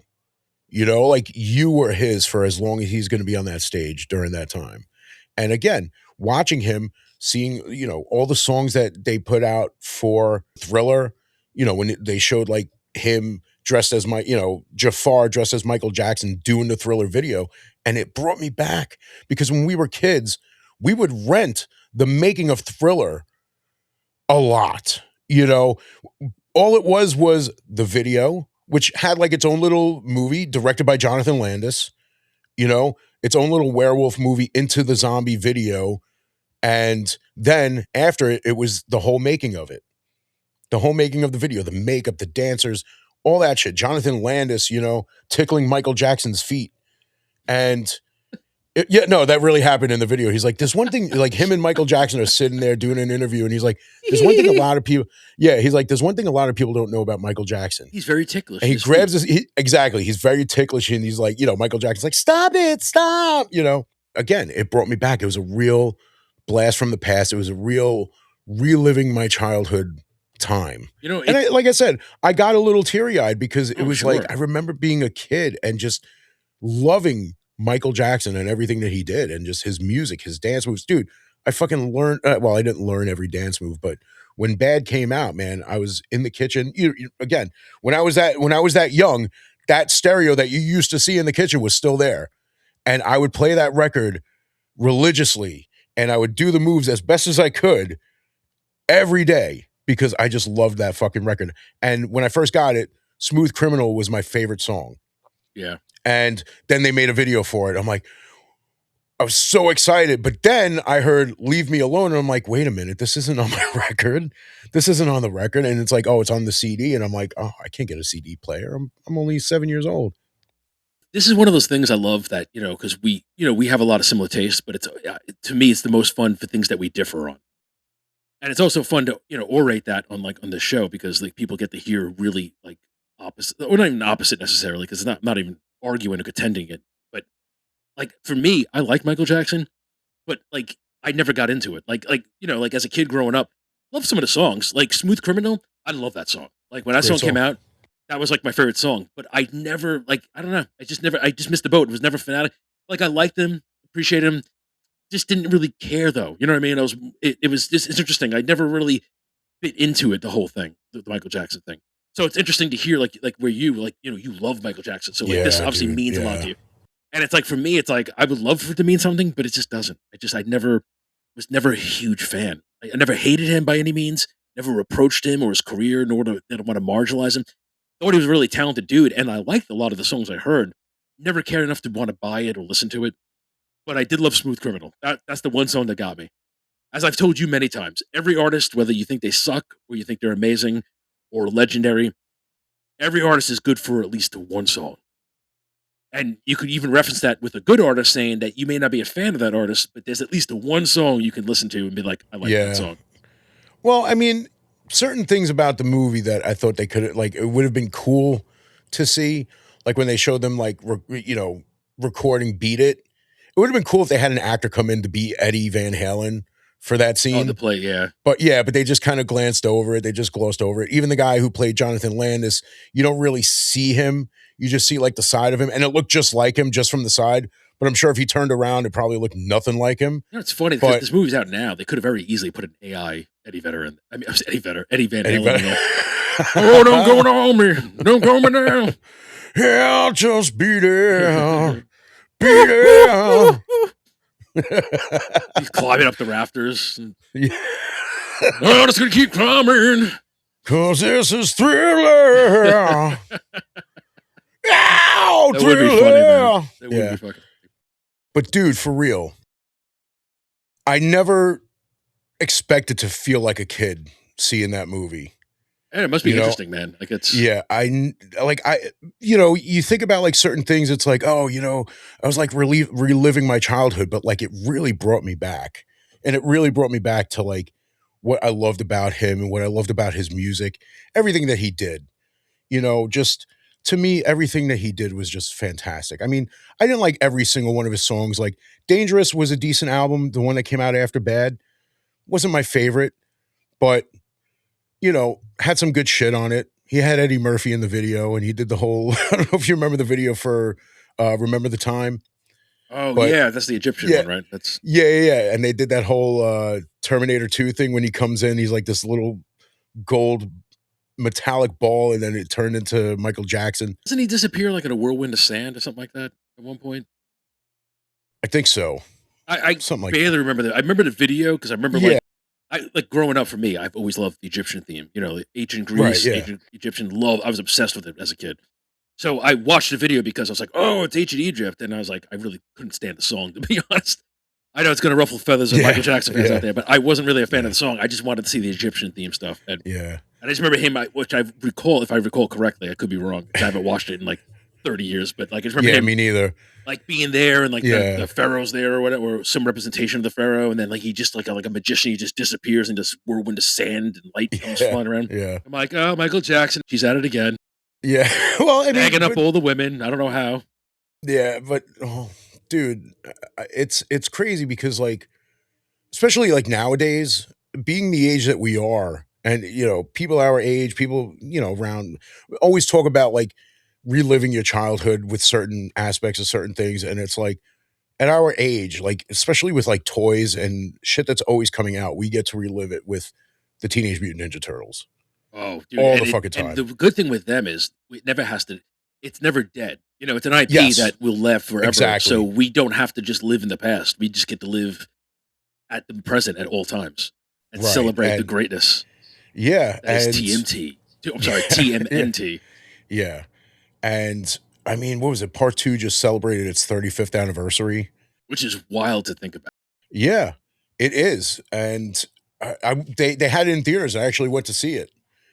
And again, reliving your childhood. And as much as I love part two, yeah, for me, it can't even touch the first one. Nothing touches the first one, and not just because it's the first one, just because it was just that good. The first one just happened to be that amazing. Yeah, and there was a problem with it being too dark for kids. Because You mean contextually, yeah, like or do you mean because actually visually? Because we just watched three because we were talking about that. no, contextually, Yeah, like yeah. like because three is very bright. Like it's it's very Right. cartoony. It's very Like it's Yeah. the opposite of dark. It's like No, but I mean like dark. Yeah, it was a dark flick. Like people apparently it wasn't really good for kids because we spoke about this before, but just Raphael in the beginning saying "damn," it's like damn. you didn't. Yeah, when you're a kid, you don't expect a Ninja Turtle to say that. You know, when he lost his sight, he comes, he's like, "Damn." I'm like, wait a minute, did he? Can he say that? I lost the sigh. Lost his sight, but get it back. You have more of that. Oh, Glenn Danzig is I Raphael. mean, he's the size of them, so he definitely could have played it. But yeah, But man, dude, the first one, dude, and the cast is just so epic. Like a lot. I'm gonna fuck his name up. Elias Codius. If that's how you pronounce it. Love that I think actor. so. I know Elias. Elias. I'm pretty sure it's Elias. Because the problem is I've heard numerous pronunciations of that, and I'm not sure which one is the correct one. Yeah, well, Everybody has their own uh, flavor. It's like Elias. Then yeah, I heard him say it one time. I'm like, I thought it was different. yeah, yeah, as Casey Jones, and seeing him as Casey Jones and barely wearing the mask throughout the movie. Like when you first see him, Yeah, he's but it got was the so mask on. It's like, good. oh, Like he was. yeah, oh, dude, I loved him as Casey Jones in the first one. Little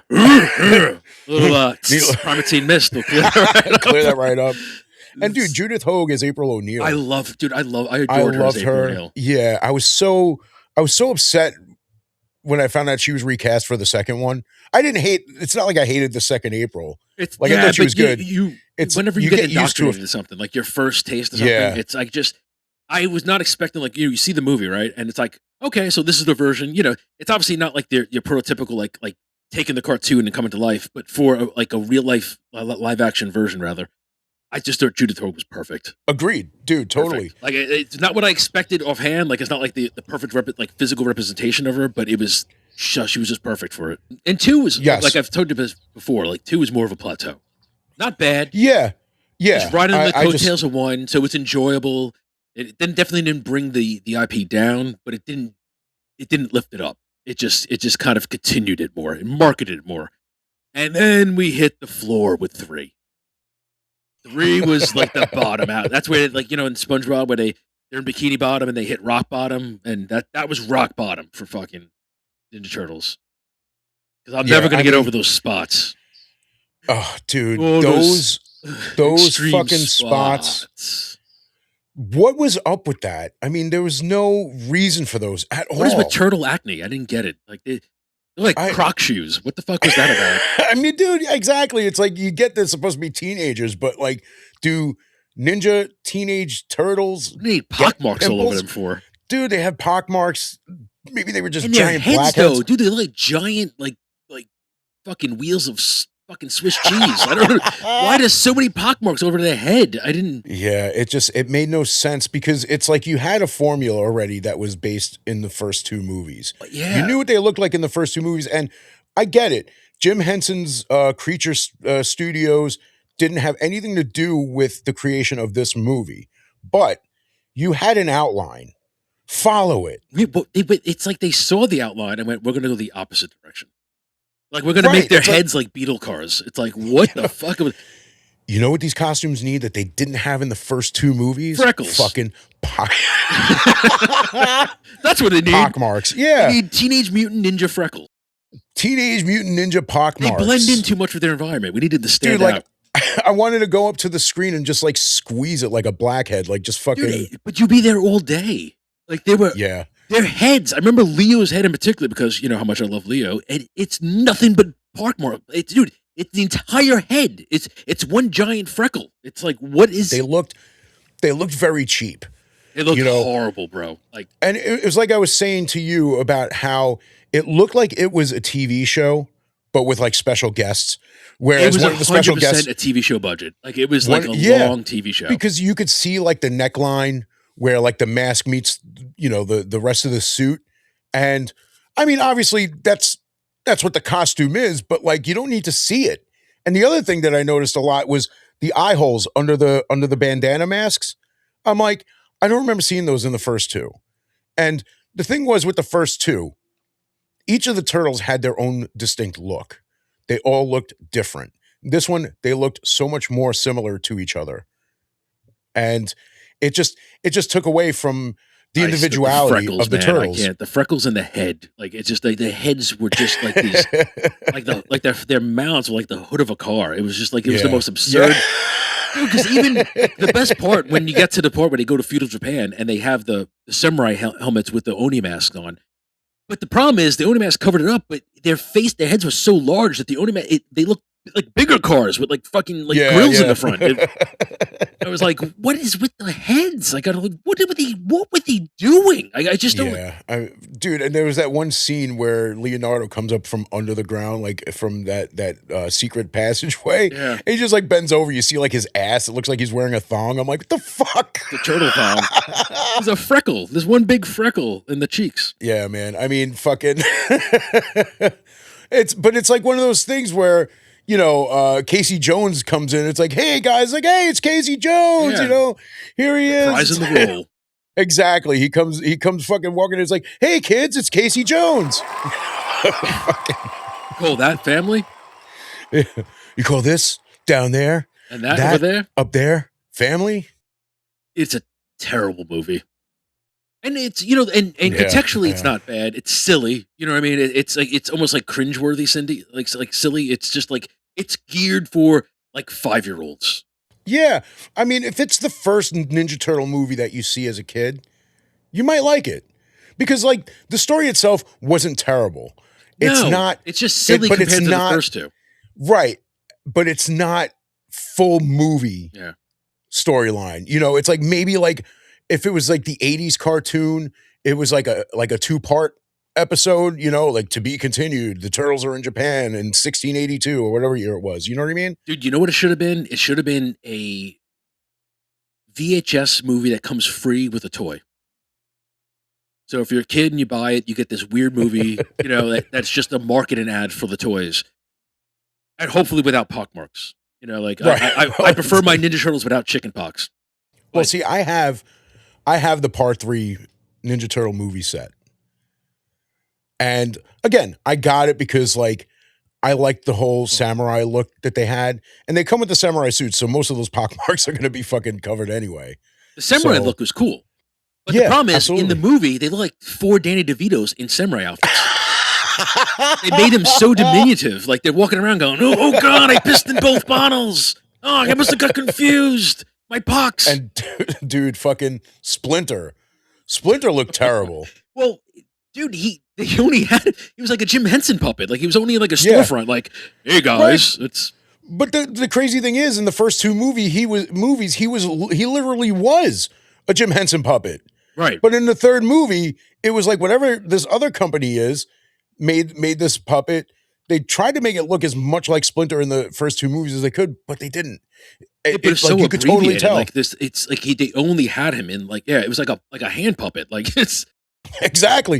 And they really only showed like the top portion of his body. I think more They probably erroneously didn't it even should have have been a like bottom. more like Sesame Street, where you just have like a puppet like there. Yeah, and the humans but even around that's him. Jim Henson. Even that would have been better. But I'm saying like like that truncate, like where it's like real cheap. Like Yeah, it's just I like know what you okay, we're just gonna have the actors walk up to the set, to the window, and we're not gonna have him walk around and do stuff. He's most certainly not gonna fight Shredder. Hello. Imagine one if he's just in there, like how's he gonna flip the freaking like I shall finish what I started with your ear, and he's just like runs through the window. He's like, oh Yeah. I mean, listen, Splinter didn't move a lot in the other 2 movies either, but at least you got to see he his was full whole body, though, like a wine. Yeah. Like he had a full body. Yeah, yeah. In this one, he was just like a fucking window dressing. He was like a plant in a fucking pot. For when you puppeteer, it will be without honor. You finger me without honor. Yeah, I was not a fan. Yeah, see, at the time that movie came out, like, it's not that I wasn't into the Ninja Turtles. I just didn't rush to see it. It's like I saw what it looked like in the trailer and the TV spots and all that. I'm like, doesn't look as interesting. Well, dude, Could be cool. My mindset now is the same it was when it came out, which is why I never watched it when it came out. Right. Because I remember seeing it going, what is this bullshit? Yeah, and around the time that part 3 came out was like close to the time that we got Power Rangers. Right, and dude, two of my favorite old. It's Yeah, if anybody knows me growing up, and even now, Ninja Turtles, Power Rangers. yeah, Like but those are two of like my old time favorite things. Ninja Turtles, of course, being number one. I've just always loved Ninja Turtles, and always will, and always be obsessed with them. right. And see, here's another thing where we differ, because my favorite Oh, we now you want to iteration get into of the the series? yeah, Yes, my yes. favorite iteration of the cartoon was the The original, Fred Wolf one. Yes, the Fred Wolf one. Yes, correct. I just call it the '80s. I don't go by the names. Well, it's But just I know only it's Fred because it's Wolf. But notable because of him. Like yeah, he's the one that right. created it, and it's dude, Yeah, it's a class. I love it. I still love it. It's the problem is when Nickelodeon bought it, and you know me, I love Nickelodeon. I grew up as a massive Nick head, and yeah. I mean, me too. But there was a point where I just stopped watching Nickelodeon. Like I never got I into never did SpongeBob though. So I SquarePants. kept watching. That's the thing. Right. Yeah. And when they bought, dude, Nickelodeon bought Power Rangers and Ninja Turtles. Like it was a dream come true for me. It's like a Yeah. fusion of two of my favorite That's IPs fair. under one of my favorite IPs. And it's like or one of my favorite companies rather. And it's like when they came out with it, they redid the whole. So they came out the 2012 series, and Right. that is my favorite series. And that's where I also have Leonardo. Leo. For those that don't know, Leo is my favorite Ninja Turtle. I have everything Leo, and I now have a 2012 life size Well, statue or whatever you want to call it. see. I think the mask that I have over here is based from that too. The I 2012. love the I actually 2012 one. I think the see. 2001 was amazing. I never really watched it. I never really got into it because, like, at that point, I was just like, a new Ninja Turtle cartoon. I will say this: there was one that came out. I think was it late '90s or early 2000s. It was also cartoon. It was animated where they were like a little bigger.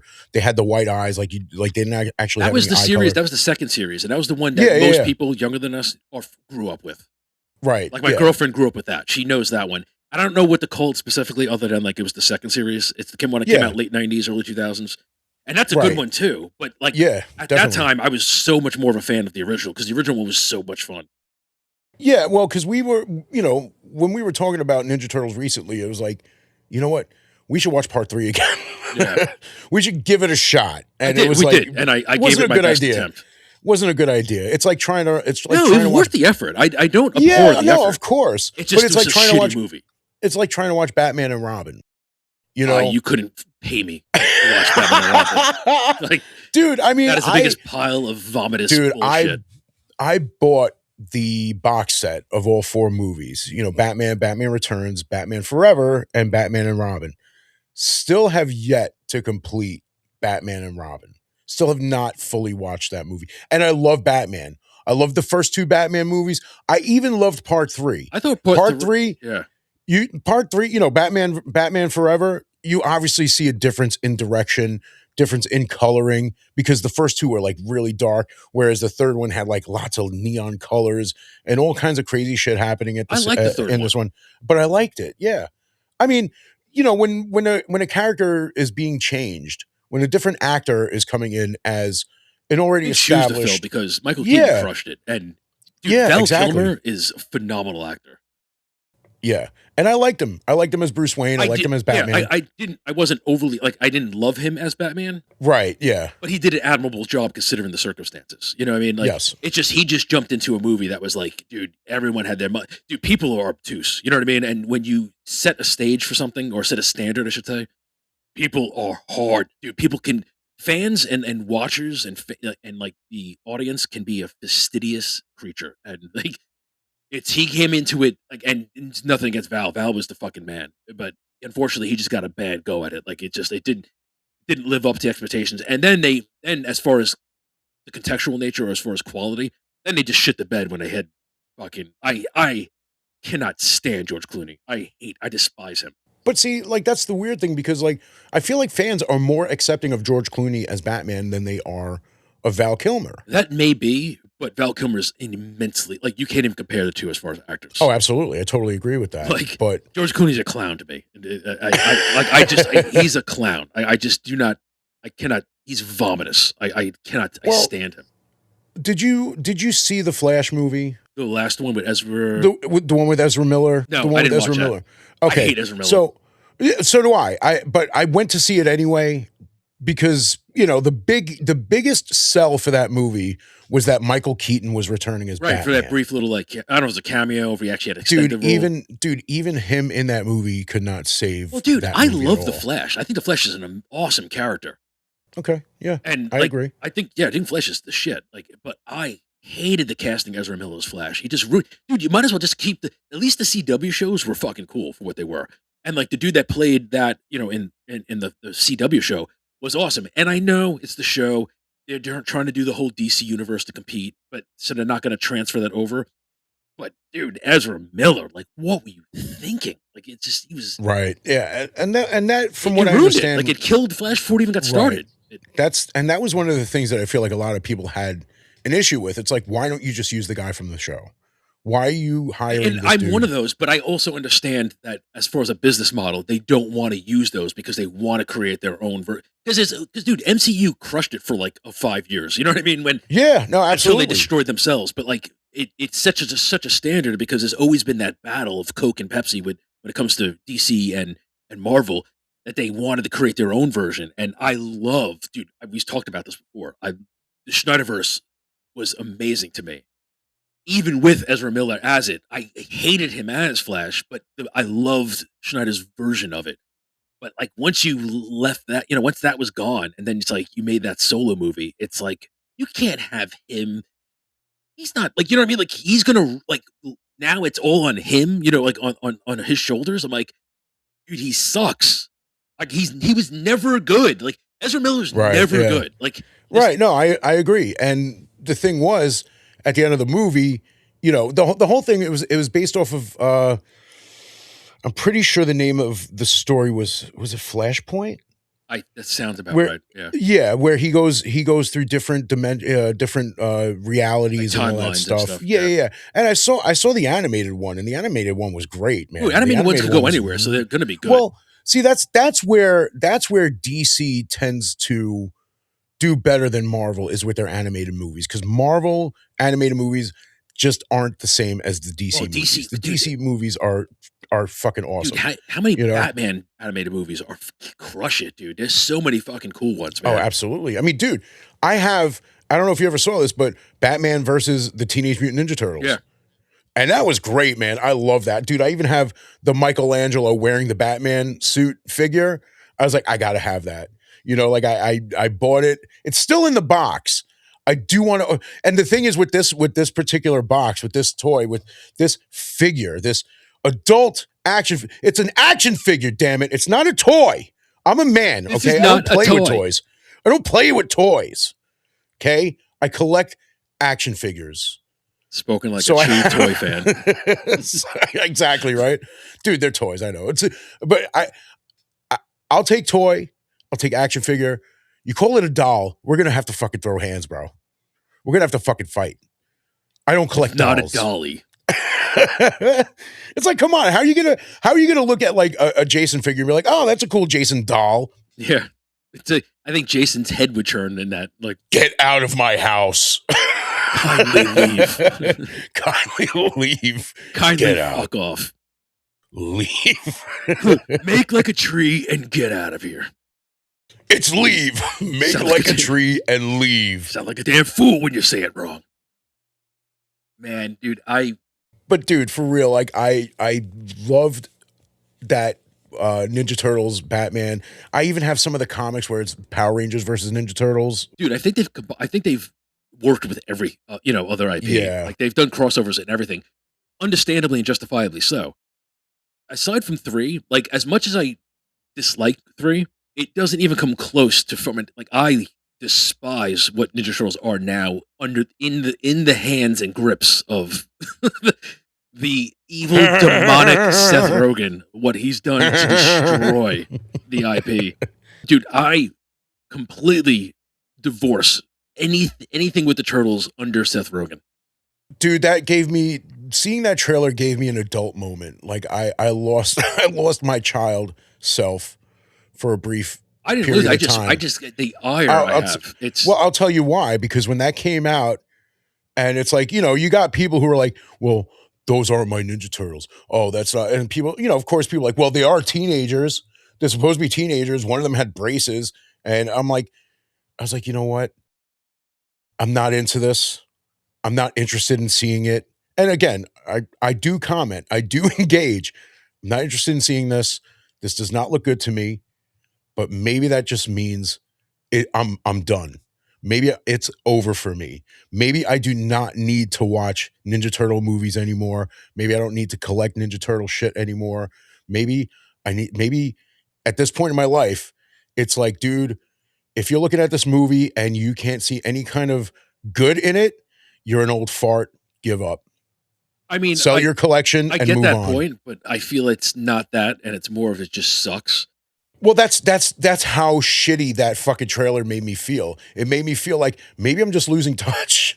Maybe I'm like maybe just every aspect of my life, of my childhood, any part of me that's like, hey, dude, you don't like it because you're fucking old.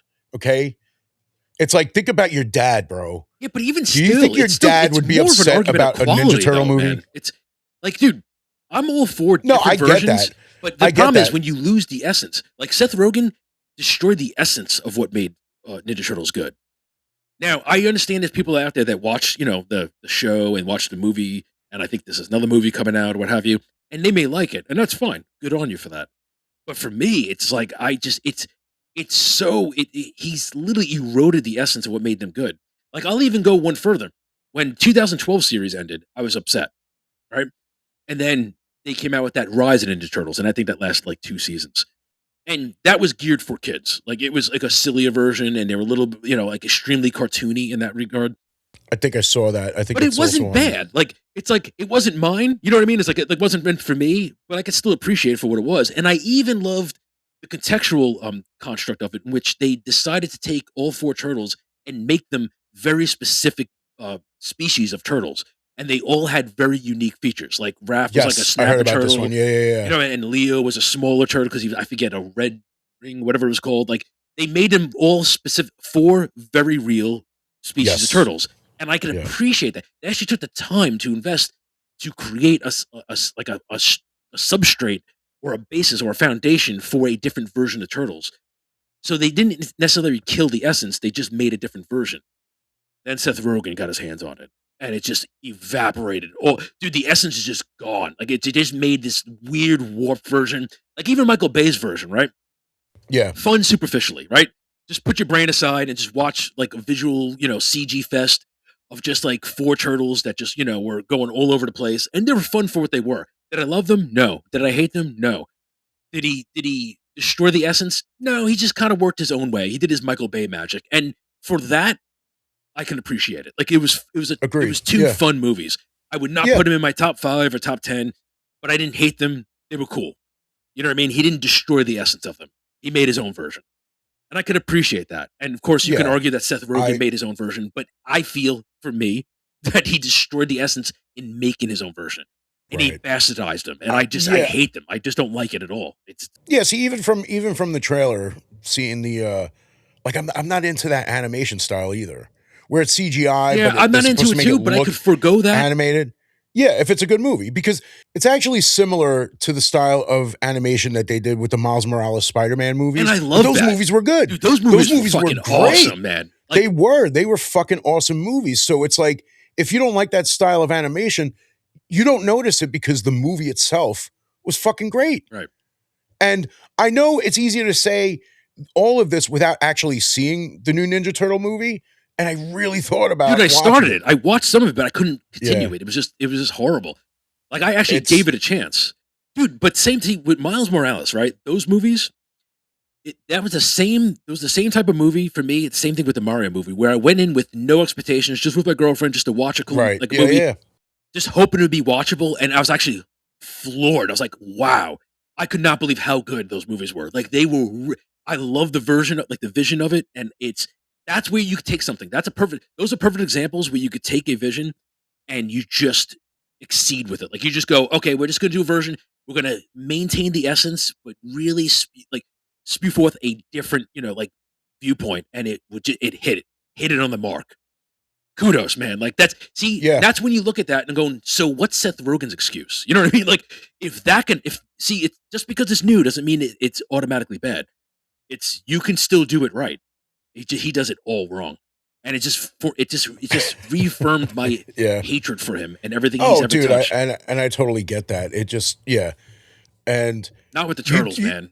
well, see, that's the thing too. It's like you generally think that someone who is a fan of something and they get the chance to create something that they're a fan of, that they would do a good job with it. Right? It's not always the fucking case. No, he was an Because assassin. He clearly right, because you look at the Halloween, the final Halloween trilogy. right. You know, you got fans of the movie adding to the storyline, which the 2018 one was good, Halloween Kills was good, but Halloween Ends was a complete pile of fucking shit.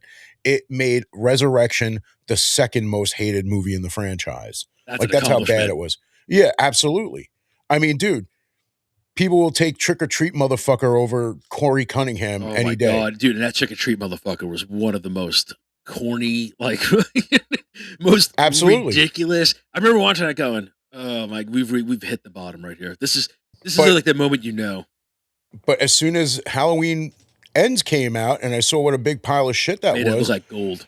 I went out and bought myself a fucking Trick or Treat Motherfucker t-shirt because I was like, you know what? This movie's a fucking masterpiece compared to Halloween Ends. So you got fans making these movies and doing a fucking bad job of it. It's like, yo, I thought you were gonna like take something that you love and keep it as something that other people could love. It's like, nah, you know what? We're gonna make two good movies and then we're gonna wipe our ass with the last one. I can't help but feel like in that right there, in that regard, I can't help but feel for John Carpenter because his vision has completely been bastardized. Yeah, Like he yeah, just wanted to do an anthology, right? And so you had one, and one got. I mean, obviously one's the best one, but like one is a yeah. great flick. It's and ever since one, and I've told you this, like we talked about this in a prior episode. Like I was like, after one, to me, they're all garbage with the exception of three. Three is like Agreed. phenomenal, but three, of course, is I guess like how the Halloween series was supposed to be. Like Right. a separate Yeah. movie, connected somehow, but like yet not about Mike Myers. But Mike Myers became so big, or I'm sorry, Yeah. Michael Myers. I don't want to confuse you with the one trick pony actor, but Who was so also in Michael. oh, was he really? Dude, when he popped up on the screen, I started laughing. I'm like, oh In my what god. He's capacity? like, What was he doing? dude, he was like a record executive. With the Much like Steve his Martin role. hair? No, but like much like his role in fucking Bohemian Rhapsody, he was like the same guy, but without a Scottish accent, if you can believe So in other that. words, he's playing the same character. Yeah, pretty much. He's like Wayne grown up. But dude, it's like I know I'm going back to the movie, but one of the things I loved about that was when they were trying to like because Michael Jackson, according to this movie, Michael Jackson didn't want to do interviews. He didn't want to do any kind of like actual promotion by like going on TV shows and doing all that kind of stuff. So his agent, his manager was talking to Mike Myers about getting Michael Jackson on MTV, and at the time they didn't have pop stars, pop music. Even though when you look at like the new wave stuff from the 80s, it was kind of pop music, but it was still considered rock, I guess. So he was the first pop artist that made it to MTV. And it was a big deal. And I remember that. Like, I remember knowing that. And they're like, oh, I'm thinking. So, like, when I say, like, being brought back, it's like, oh, I know this story. I know this part. Like, I know that, like, I Michael know that Jackson was smell. Michael Jackson was the first pop artist to be on MTV with Billie Jean. And they're like, come on, like, just get him on MTV. And, Mike Myers was like, he's like, they're not going to do it. He's like, I tried. And he's like, why not? He's like, well, they're afraid of putting black artists on MTV. He's like, look, I'm a proud black artist, but this music's for everybody. So he's like trying to push to get him on MTV. He calls up the guy. He's like, listen, if you don't put Michael Jackson on MTV, and Michael Jackson's manager's like, you have to see this video for Billie Jean. It's great. So Mike Myers calls up MTV and is like, listen, if you don't put his video on your channel, I'm pulling all of my artists. He's like, you could take all those artists. This is what he said. Flex it, You could take all those artists, lube up your asshole, and stick them up your ass. Oh, very rock of him. Yeah. Stick it up your candy ass. Turn that son of a bit sideways. I mean, dude, it's or he said, take all those artists, stick them in a bag, lube up, and shove them up your ass. Lube up and ship out. But it wasn't. Take all those artists, stick them up your ass. Surprised. Well, I'm sure it's not by his own decision. I'm sure if it was up to him, it'd be that. Better in than out, I always say. Everyone loves their own brand. But like that's dude, it's the same thing. Like I'm hoping right now, and this is back in reference to Turtles, that it gets out of Seth Rogen's hands at some point and they revive it with something that's palatable. I Well, don't know if that's ever apparently, going to happen because I know all the kids now love the new version, and since they're growing up into this, that's what they know. You know, it's like I don't expect people to know the Fred Wolf one at this point, you know, because it's so antiquated. I would, if I had kids, I would rather them watch Ninja Turtles, Teenage Mutant Ninja Turtles Part 3 on repeat than watch that But Seth dude, like Rogen that shit. is actually like wholesome entertainment compared to the wretched, like I don't know, vile, insipid bullshit that is constituted now. Like as silly as 3 is, as the pockmarks, I could that makes me love the movie compared to this, the product Yeah, now. yeah. Dude, even the I live action, remember that saw, show? yeah, I know what you're talking about. Where Even they that had show like, was great compared to like yeah, I mean, well, exactly. They also had the rock show, like Ninja Turtles on tour, like the Ninja Turtle rock show and all that stuff. But the thing is, you look at the Teenage Mutant Ninja Turtles now and what they're becoming, and it's like, yeah, it might be fun for kids, but I don't think it has like the lasting power that the Ninja Turtles that we grew up with have. Because we could still put on the old cartoon and watch it, and it's enjoyable. It's corny as shit. I mean, dude, yeah, but I that's what don't know makes if it so you funny now. Like it's right, dude, because dude, in the first like James episode, Avery, like you know, like oh you ninjas, like he's always they're like just bungling we're gonna make buffoons. some turtle soup. Yeah. Dude, in the first episode, it's like watching that first, and I remember seeing this as a kid and being like, wait a minute, did he just say that? Rocksteady calling April O'Neil a bimbo. He's like, we're gonna get you, bimbo. And I'm like, wait, hold on a second. I mean, I was a little older when I watched it again, like, because they still had it on repeat on TV. And I'm like, holy shit, he just called April O'Neil a bimbo in a kid's cartoon. And it's funny because the comic book is definitely not for kids. The No, original comic book is definitely not for kids. And it's kind of funny when you it think was very about, dark from what I yeah. recall. That's Well, that's why the first movie was the way it was, because they had to like take what we knew from the cartoons and what people knew from the comic books and just kind of intertwine them, like make them one thing. and I'm also But it's glad that funny. with that we didn't get all the people like the comic book was better because the movie was so good. Yeah. And the thing is,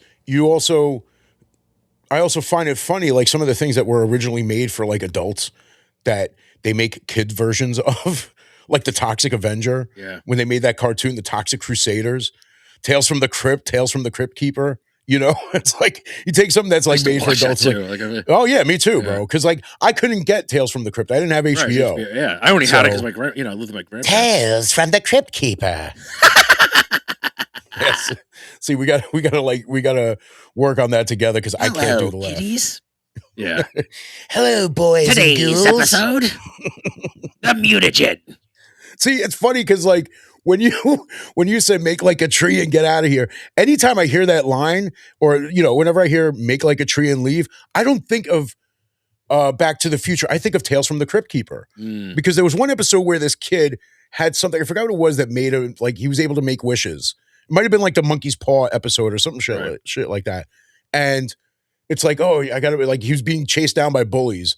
He's like, I wish they would make like a tree and leave, and they turn into trees, and like the leaves start falling off of them, like So it's like, but even as a kid, I'm like, why would you say that? Like, why would you say I wish they would make like a tree and leave? Like, Dude, like, there's an episode like that in Goosebumps where it's a girl like oh, I'm sure finds there like is. a I'm sure. like a pendant and she hands it back to this woman who's like obviously like a witch or some type, and she gives it back to her and she's like, well, I'll offer you 3 wishes. So like obviously it's one of those things, careful what you wish for. So because she Always, wishes certain always, things, always. it's like it's because you're not being concise or clear enough. It's so there's one point she gets upset because she's bullied by this one girl and she goes, I just wish everyone would bug off, and everyone turns into flies. Turns into So like everyone at school's flies and they're buzzing around her and it's just hilarious. right. But if you have to be like very precise with your wishes, Yeah, but the problem is a like slippery slope. You're never gonna. Everything could be how intentionally far, misinterpreted.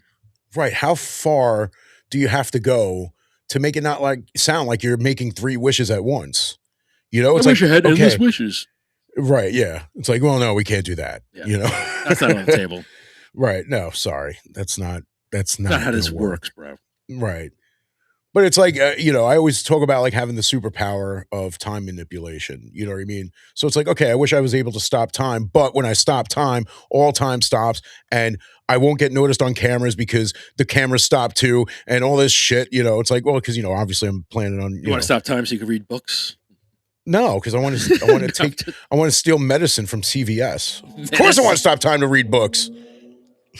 I love that episode of I want Twilight free Zone. hot dogs from Just, 7-Eleven while dude, no one's looking. just when he has all the books lined up, like on the stairs, and he's like, I got everything set up, and then and his glasses fall down. Dude, and that was the same, basically the same ending as a kind of stopwatch. Yeah. Because he stops time, starts stealing all this money from the fucking bank, and he drops the watch and it breaks. Yeah. It's like, okay, now nobody's moving. This money means nothing now. Yeah. You have all this fucking money, and that's it. Like, what are you gonna do with it? Dude, You imagine, don't have to buy shit anymore. but imagine stopping time and not being able to re-engage it. That's got to be the scariest fucking moment, man. But if you stop time forever, like, you could live forever. Right, Well, but not forever. what fun is it but- if everything's frozen, so to speak? It's one of those things. It's like you can exist as that, right? And you continue, but then again, you really have no interaction because everything is stopped. So to me, that would fucking morose. Like I don't know how you could just continue. No, true. But at the same time, it's like, what can you do that you don't need time to do? Like, can you run a movie projector while the time is stopped? Yeah, but I mean, there goes interactions with anybody. That's the problem. Like, and I'm not a True. gregarious type, but like, it would be like it is fun to engage with people at times. You know what I mean? I'm Right. a lone wolf type, but at the same time, it's like I'm not a complete like recluse. It's like, but imagine not having the option. That's the thing. Yeah, no, I get It's it. like I get it. it's like you want soda, right? Let's say you're a fan of soda. You could choose to not drink soda or buy it, but imagine it's gone. You can't buy it. Now you want it. It's like Right. imagine now not being able to stop. It's like fuck. What am I gonna do? But if you stop time, you don't run the risk of the soda going expired or And- reaching that drink by date. Dude, like, food would never expire. Like Seth Rogen is the time stop for turtles. Like we're screwed right now. But here's the thing, though: the Ninja Turtles are supposed to be coming out with a Last Ronin movie. I know, but And- see, I keep hearing mixed.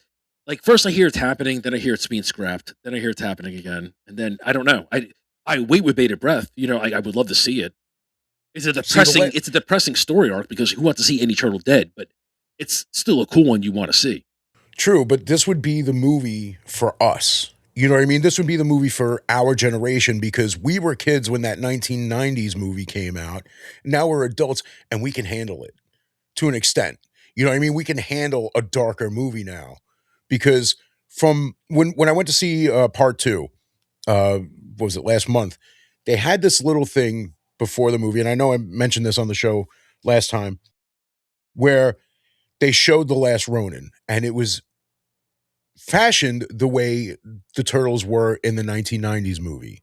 So you got The Last Ronin in the Last Ronin outfit, Michelangelo fighting foot soldiers, and it was made in that fashion. It was like the suit, like the turtle suit, no pockmarks, but that's what it looked like. The original suit, yeah. And yeah, and that's what we're thinking to ourselves, like, because like we're all Ninja Turtles fans. We're all like, oh my God, that looks awesome. It's like, if they do a Last Ronin movie, I truly, truly wish that they choose that style to make that movie. Because again, it would be the movie for us. It would be the movie for our generation, It'd be people like our fan service. age. Yeah. Exactly. Because first of all, that's the style of Turtles that we wanted since the 1990s. It's like any movie. The best though. It really is. Exactly. So for us, you got the style that we want. Now you're telling a story that we can handle at this point. Yeah, it'll be sad knowing that the other turtles are dead, but it's okay to have a darker movie for adults who are going to see this movie. I mean, granted, some of us who have kids will probably bring our kids to see it, but you want to set them up. At least show them the first movie, Yeah. first and second. Again, even though Vanilla Ice is in it, and I'll say it again, the Turtle Power song for part one definitely Supreme. exceeds the fucking Ninja Rap. Well, here's I the don't thing care though. what anybody says. I can't, dude. Like, it's fun to make fun of Vanilla Ice now, but everyone loved Vanilla Ice in the night. No, I'm not. I'm not he was making fun of he was him. the artist at the time, so it's dude, I'm not making fun of him at all. No, I know. You I'm know, not saying you because are, but I'm just saying it's easy to look back and be like, "That's wasn't that good?" But like, that was a huge moment for them because it's like you got a huge star at the time that did a song. Now the song, of course, pales in comparison to the first one. The first movie. That song was legendary, yeah, but it wasn't bad absolutely. though. Like I said, two was a plateau. Like it didn't improve, but it didn't deteriorate or destroy. It just kept riding on the coattails of. Right. The only thing I didn't like about the song was when they said Raphael was the leader. That doesn't Raphael, make any he's the sense. leader of the group. Yeah, that never made sense to me. I mean, I guess it was easier to like do, the rap. No, actually, no. Because like the line goes, Leonardo, Michelangelo, and Donatello make up the team with one other fellow, Raphael. He's the leader of the group. Because like even in the movie, Raph refers to Leo as the leader. He's like, oh, our Well, dude. fearless leader. Okay, so to add more contextual points to this, the Rise of the Ninja Turtles, that second series that Nickelodeon came out with, I believe, if I recall correctly, I think Raph pretty much is the leader in that Right. group. Like Okay. Leo's not the leader in that. All right. Raph is. No, I mean that's fine. It's just because as a kid, Yeah. watching the cartoon. No, I and know. I'm in not. the- I'm in actually the- just saying that it's. Yeah. I think there is legitimacy to that. Like I don't think that's Right. actually something they just decided to change. Okay, but again, like I said, as a kid, knowing Leonardo as the leader, Oh yeah, in we the always do, cartoon, dude. He's yeah. yeah. So hearing that in the song, I'm like, wait a minute, like, It does throw you. Yeah, 100%. yeah, Raphael's the one who like went off on his own and left the team, and it's like leaders don't do that. Yeah. How are you gonna say Raphael's the leader? But again, there was something much deeper and darker going on in that movie that you might not have realized as a kid, but you understand it more now. And I watched that movie so many fucking times. Like I could still, at this point, I could still probably recite at least 3/4 of the I was movie. gonna say I could, right now I haven't watched it in quite some time, but I still have probably like half of it memorized loosely Yeah. at least. I may have to Yeah, 'cause, like- paraphrase certain parts, but I still have basic. Right. Yeah. I mean, it's like, because again, I watched that movie like every day after school. Dude, I I had it on watch that VHS. And I movie. just watch it over, rewind it, watch Yeah, it over. me too. Just Dude, with the Pizza Hut commercial in the beginning. And I remember that song. I still remember that song. yeah, You know? I'll never forget it.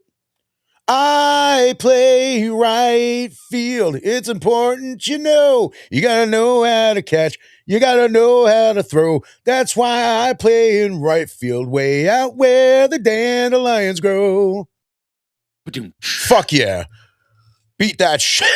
So yeah, because I definitely did not have that commercial in front of me when I watched it.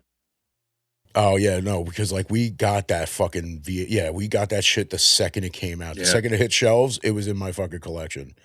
I loved it. Dude, and the crazy thing was I never owned part 2. We Yeah, never man. got part 2 on VHS. I never got it either, but I do have the little poster. I used to have it pinned up on the wall. I actually still Right. I still possess it now. Like, Yeah. Dude, I have in the next room, I have the 24x36 movie poster from the first one. Part 2, Secret I like of the Ooze. Yeah, see, like part 2 had the VHS cover, which was like the big 2 with them like sticking out of it. Yeah, But like the poster of them with like the ooze, like that was such a cool poster to me was. too. And I loved the movie when it came out, but even as a kid, I knew part 1 was my movie. Same. I was like, this was good, just not as good as the first one. I mean, dude, when the first one came out, MC Hammer was the biggest Yeah. act, and he didn't even have like a main song. He did have a song in the movie, but he wasn't the main song, Yeah, but dude, which okay.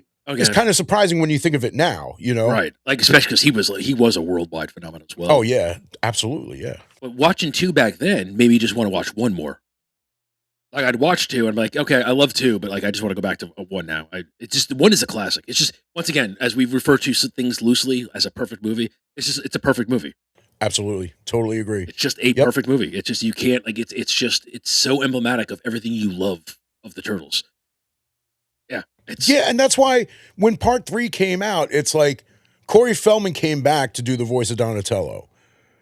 Elias Codius, And I think he wrote Matthias- it, didn't oh maybe, I he? don't know. If you ever watch like Jim and them, they always rip because like Corey's like delusions of grandeur, like everything he talks about, like I wrote this, I wrote the whole movie, I wrote the script. He's always like responsible for everything. And it's like I didn't like it, but I mean we wrote the whole thing in one night, but they didn't like it. It's like shut the fuck up, Corey. Right, but you had Casey Jones come back. It's like, dude, it would have been dope to have Casey in part 2, but again, they didn't want to be as dark as the first movie, And Casey Jones was a fairly dark character. I mean, the concept of the character is dark. Yes. He's a I mean, dude, vigilante. even in the cartoon. Yeah, even in the cartoon, he was ready to just He's a fuck cat shit up. that's a vigilante. A cat vigilante. Do you remember what that's from? No. No? It's No. Freddy Got Fingered. It's Tom Green. Oh, I never watched that movie, No? dude. You're not a Tom Green fan? Dude, I like Tom Green. I love Tom. Dude, Tom Green's Sort the best, of. man. I mean, dude, I tried watching his show when it was on. Yeah, and it's like he's with this couple in their in their garage, and I thought this was hilarious. And he's like, "Wow, you got everything in here," and you just see him pointing and laughing his ass off, and then the camera pans and it's the kitchen sink. Yeah. He's like, "You got everything in here," and then he just points, and he's laughing. He's like, "Ah!" Ha, ha, ha, ha. And it's the kitchen sink. So the whole Dude, Tom's everything commitment to and the his kitchen character sink. It's just the superb. I mean, Tom's the best, man. I love Tom. dude, there are certain aspects of him that I did find funny. Like, I thought he was kind of funny. He's silly, but he has a commitment to this character that he always plays. And I just, it's one of those things. Either love it or hate it. I love it. I just thought I love Tom. And Tom's also, I think he's the one that really pioneered podcasts. He's the one that started that shit. He's the one that started doing that live stream stuff back in the day before podcasts were a thing. And then everyone knows Joe Rogan because he started copying it. And then next thing you know, it became big. Well, dude, I mean, again, I was never a huge fan of Tom Green. I thought he was kind of funny in Road Trip, but not super funny. It's not like, oh my God, this guy's great. No, he's silly. He funny. He has a silly thing. Yeah, and it just to me, it's more annoying than funny. I get it. No, I totally get it. Because I'm like that. Don't get me wrong. Yeah, I mean, dude, don't get me wrong. There are silly actors, there are silly characters that I'll find funny that you probably wouldn't. I can't think of any off the top of my head right now, but I do like silly shit. It's just his silly shit. And even what's that other dude's name? Adam Sandler. Early Adam Sandler was the same way. Right, yeah. Silly shit, but I didn't like Adam Sandler's silly shit. Yeah, like Tom Green, Andy Milonakis. I never found him funny. I find him more annoying than anything. The only thing I remember him in was Waiting. That's it. In Waiting, he was funny. No, but dude, he had his own. I know he did, but I never watched it. I had his own show on MTV. He had his own show on MTV, and it was just him doing stupid shit.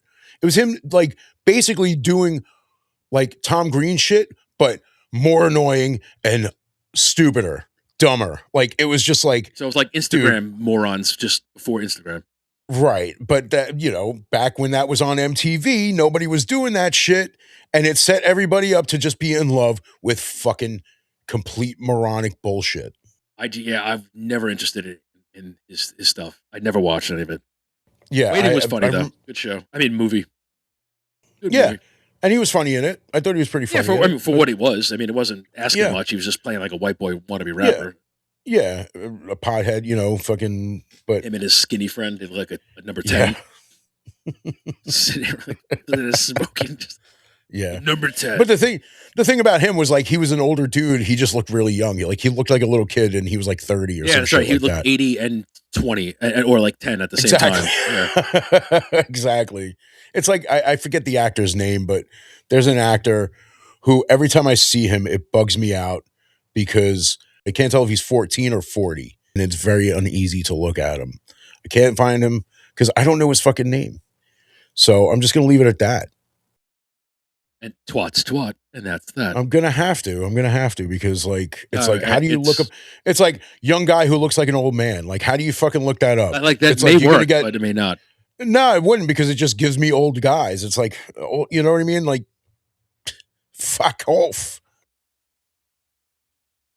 Fuck off. And that's what we're gonna do right now because I think it's a good time to bring this to a close. A nice, beautiful episode of ranting and ravings and Turtle Mania. Yeah. Turtle Mania. Anyway, Ninja Turtles are the best. Ninja Turtles are the best unless Seth Rogen has anything to do with it. I will pose this, though, to anybody watching. What's your favorite form of the Turtles? Was it the 86 Fred Wolf one? That late 90s, early 2000s one? Are you a fan like me of the 2012 Nickelodeon one? Or are you happen to be a fan of the new stuff that's out now? So we got 4 you're talking about right now. We technically have 5 because you have the Rise of Ninja Turtles. That was that short-lived one as well. That was the one where they were different turtles. Yes, that was the one that came out shortly after the 2012 one ended.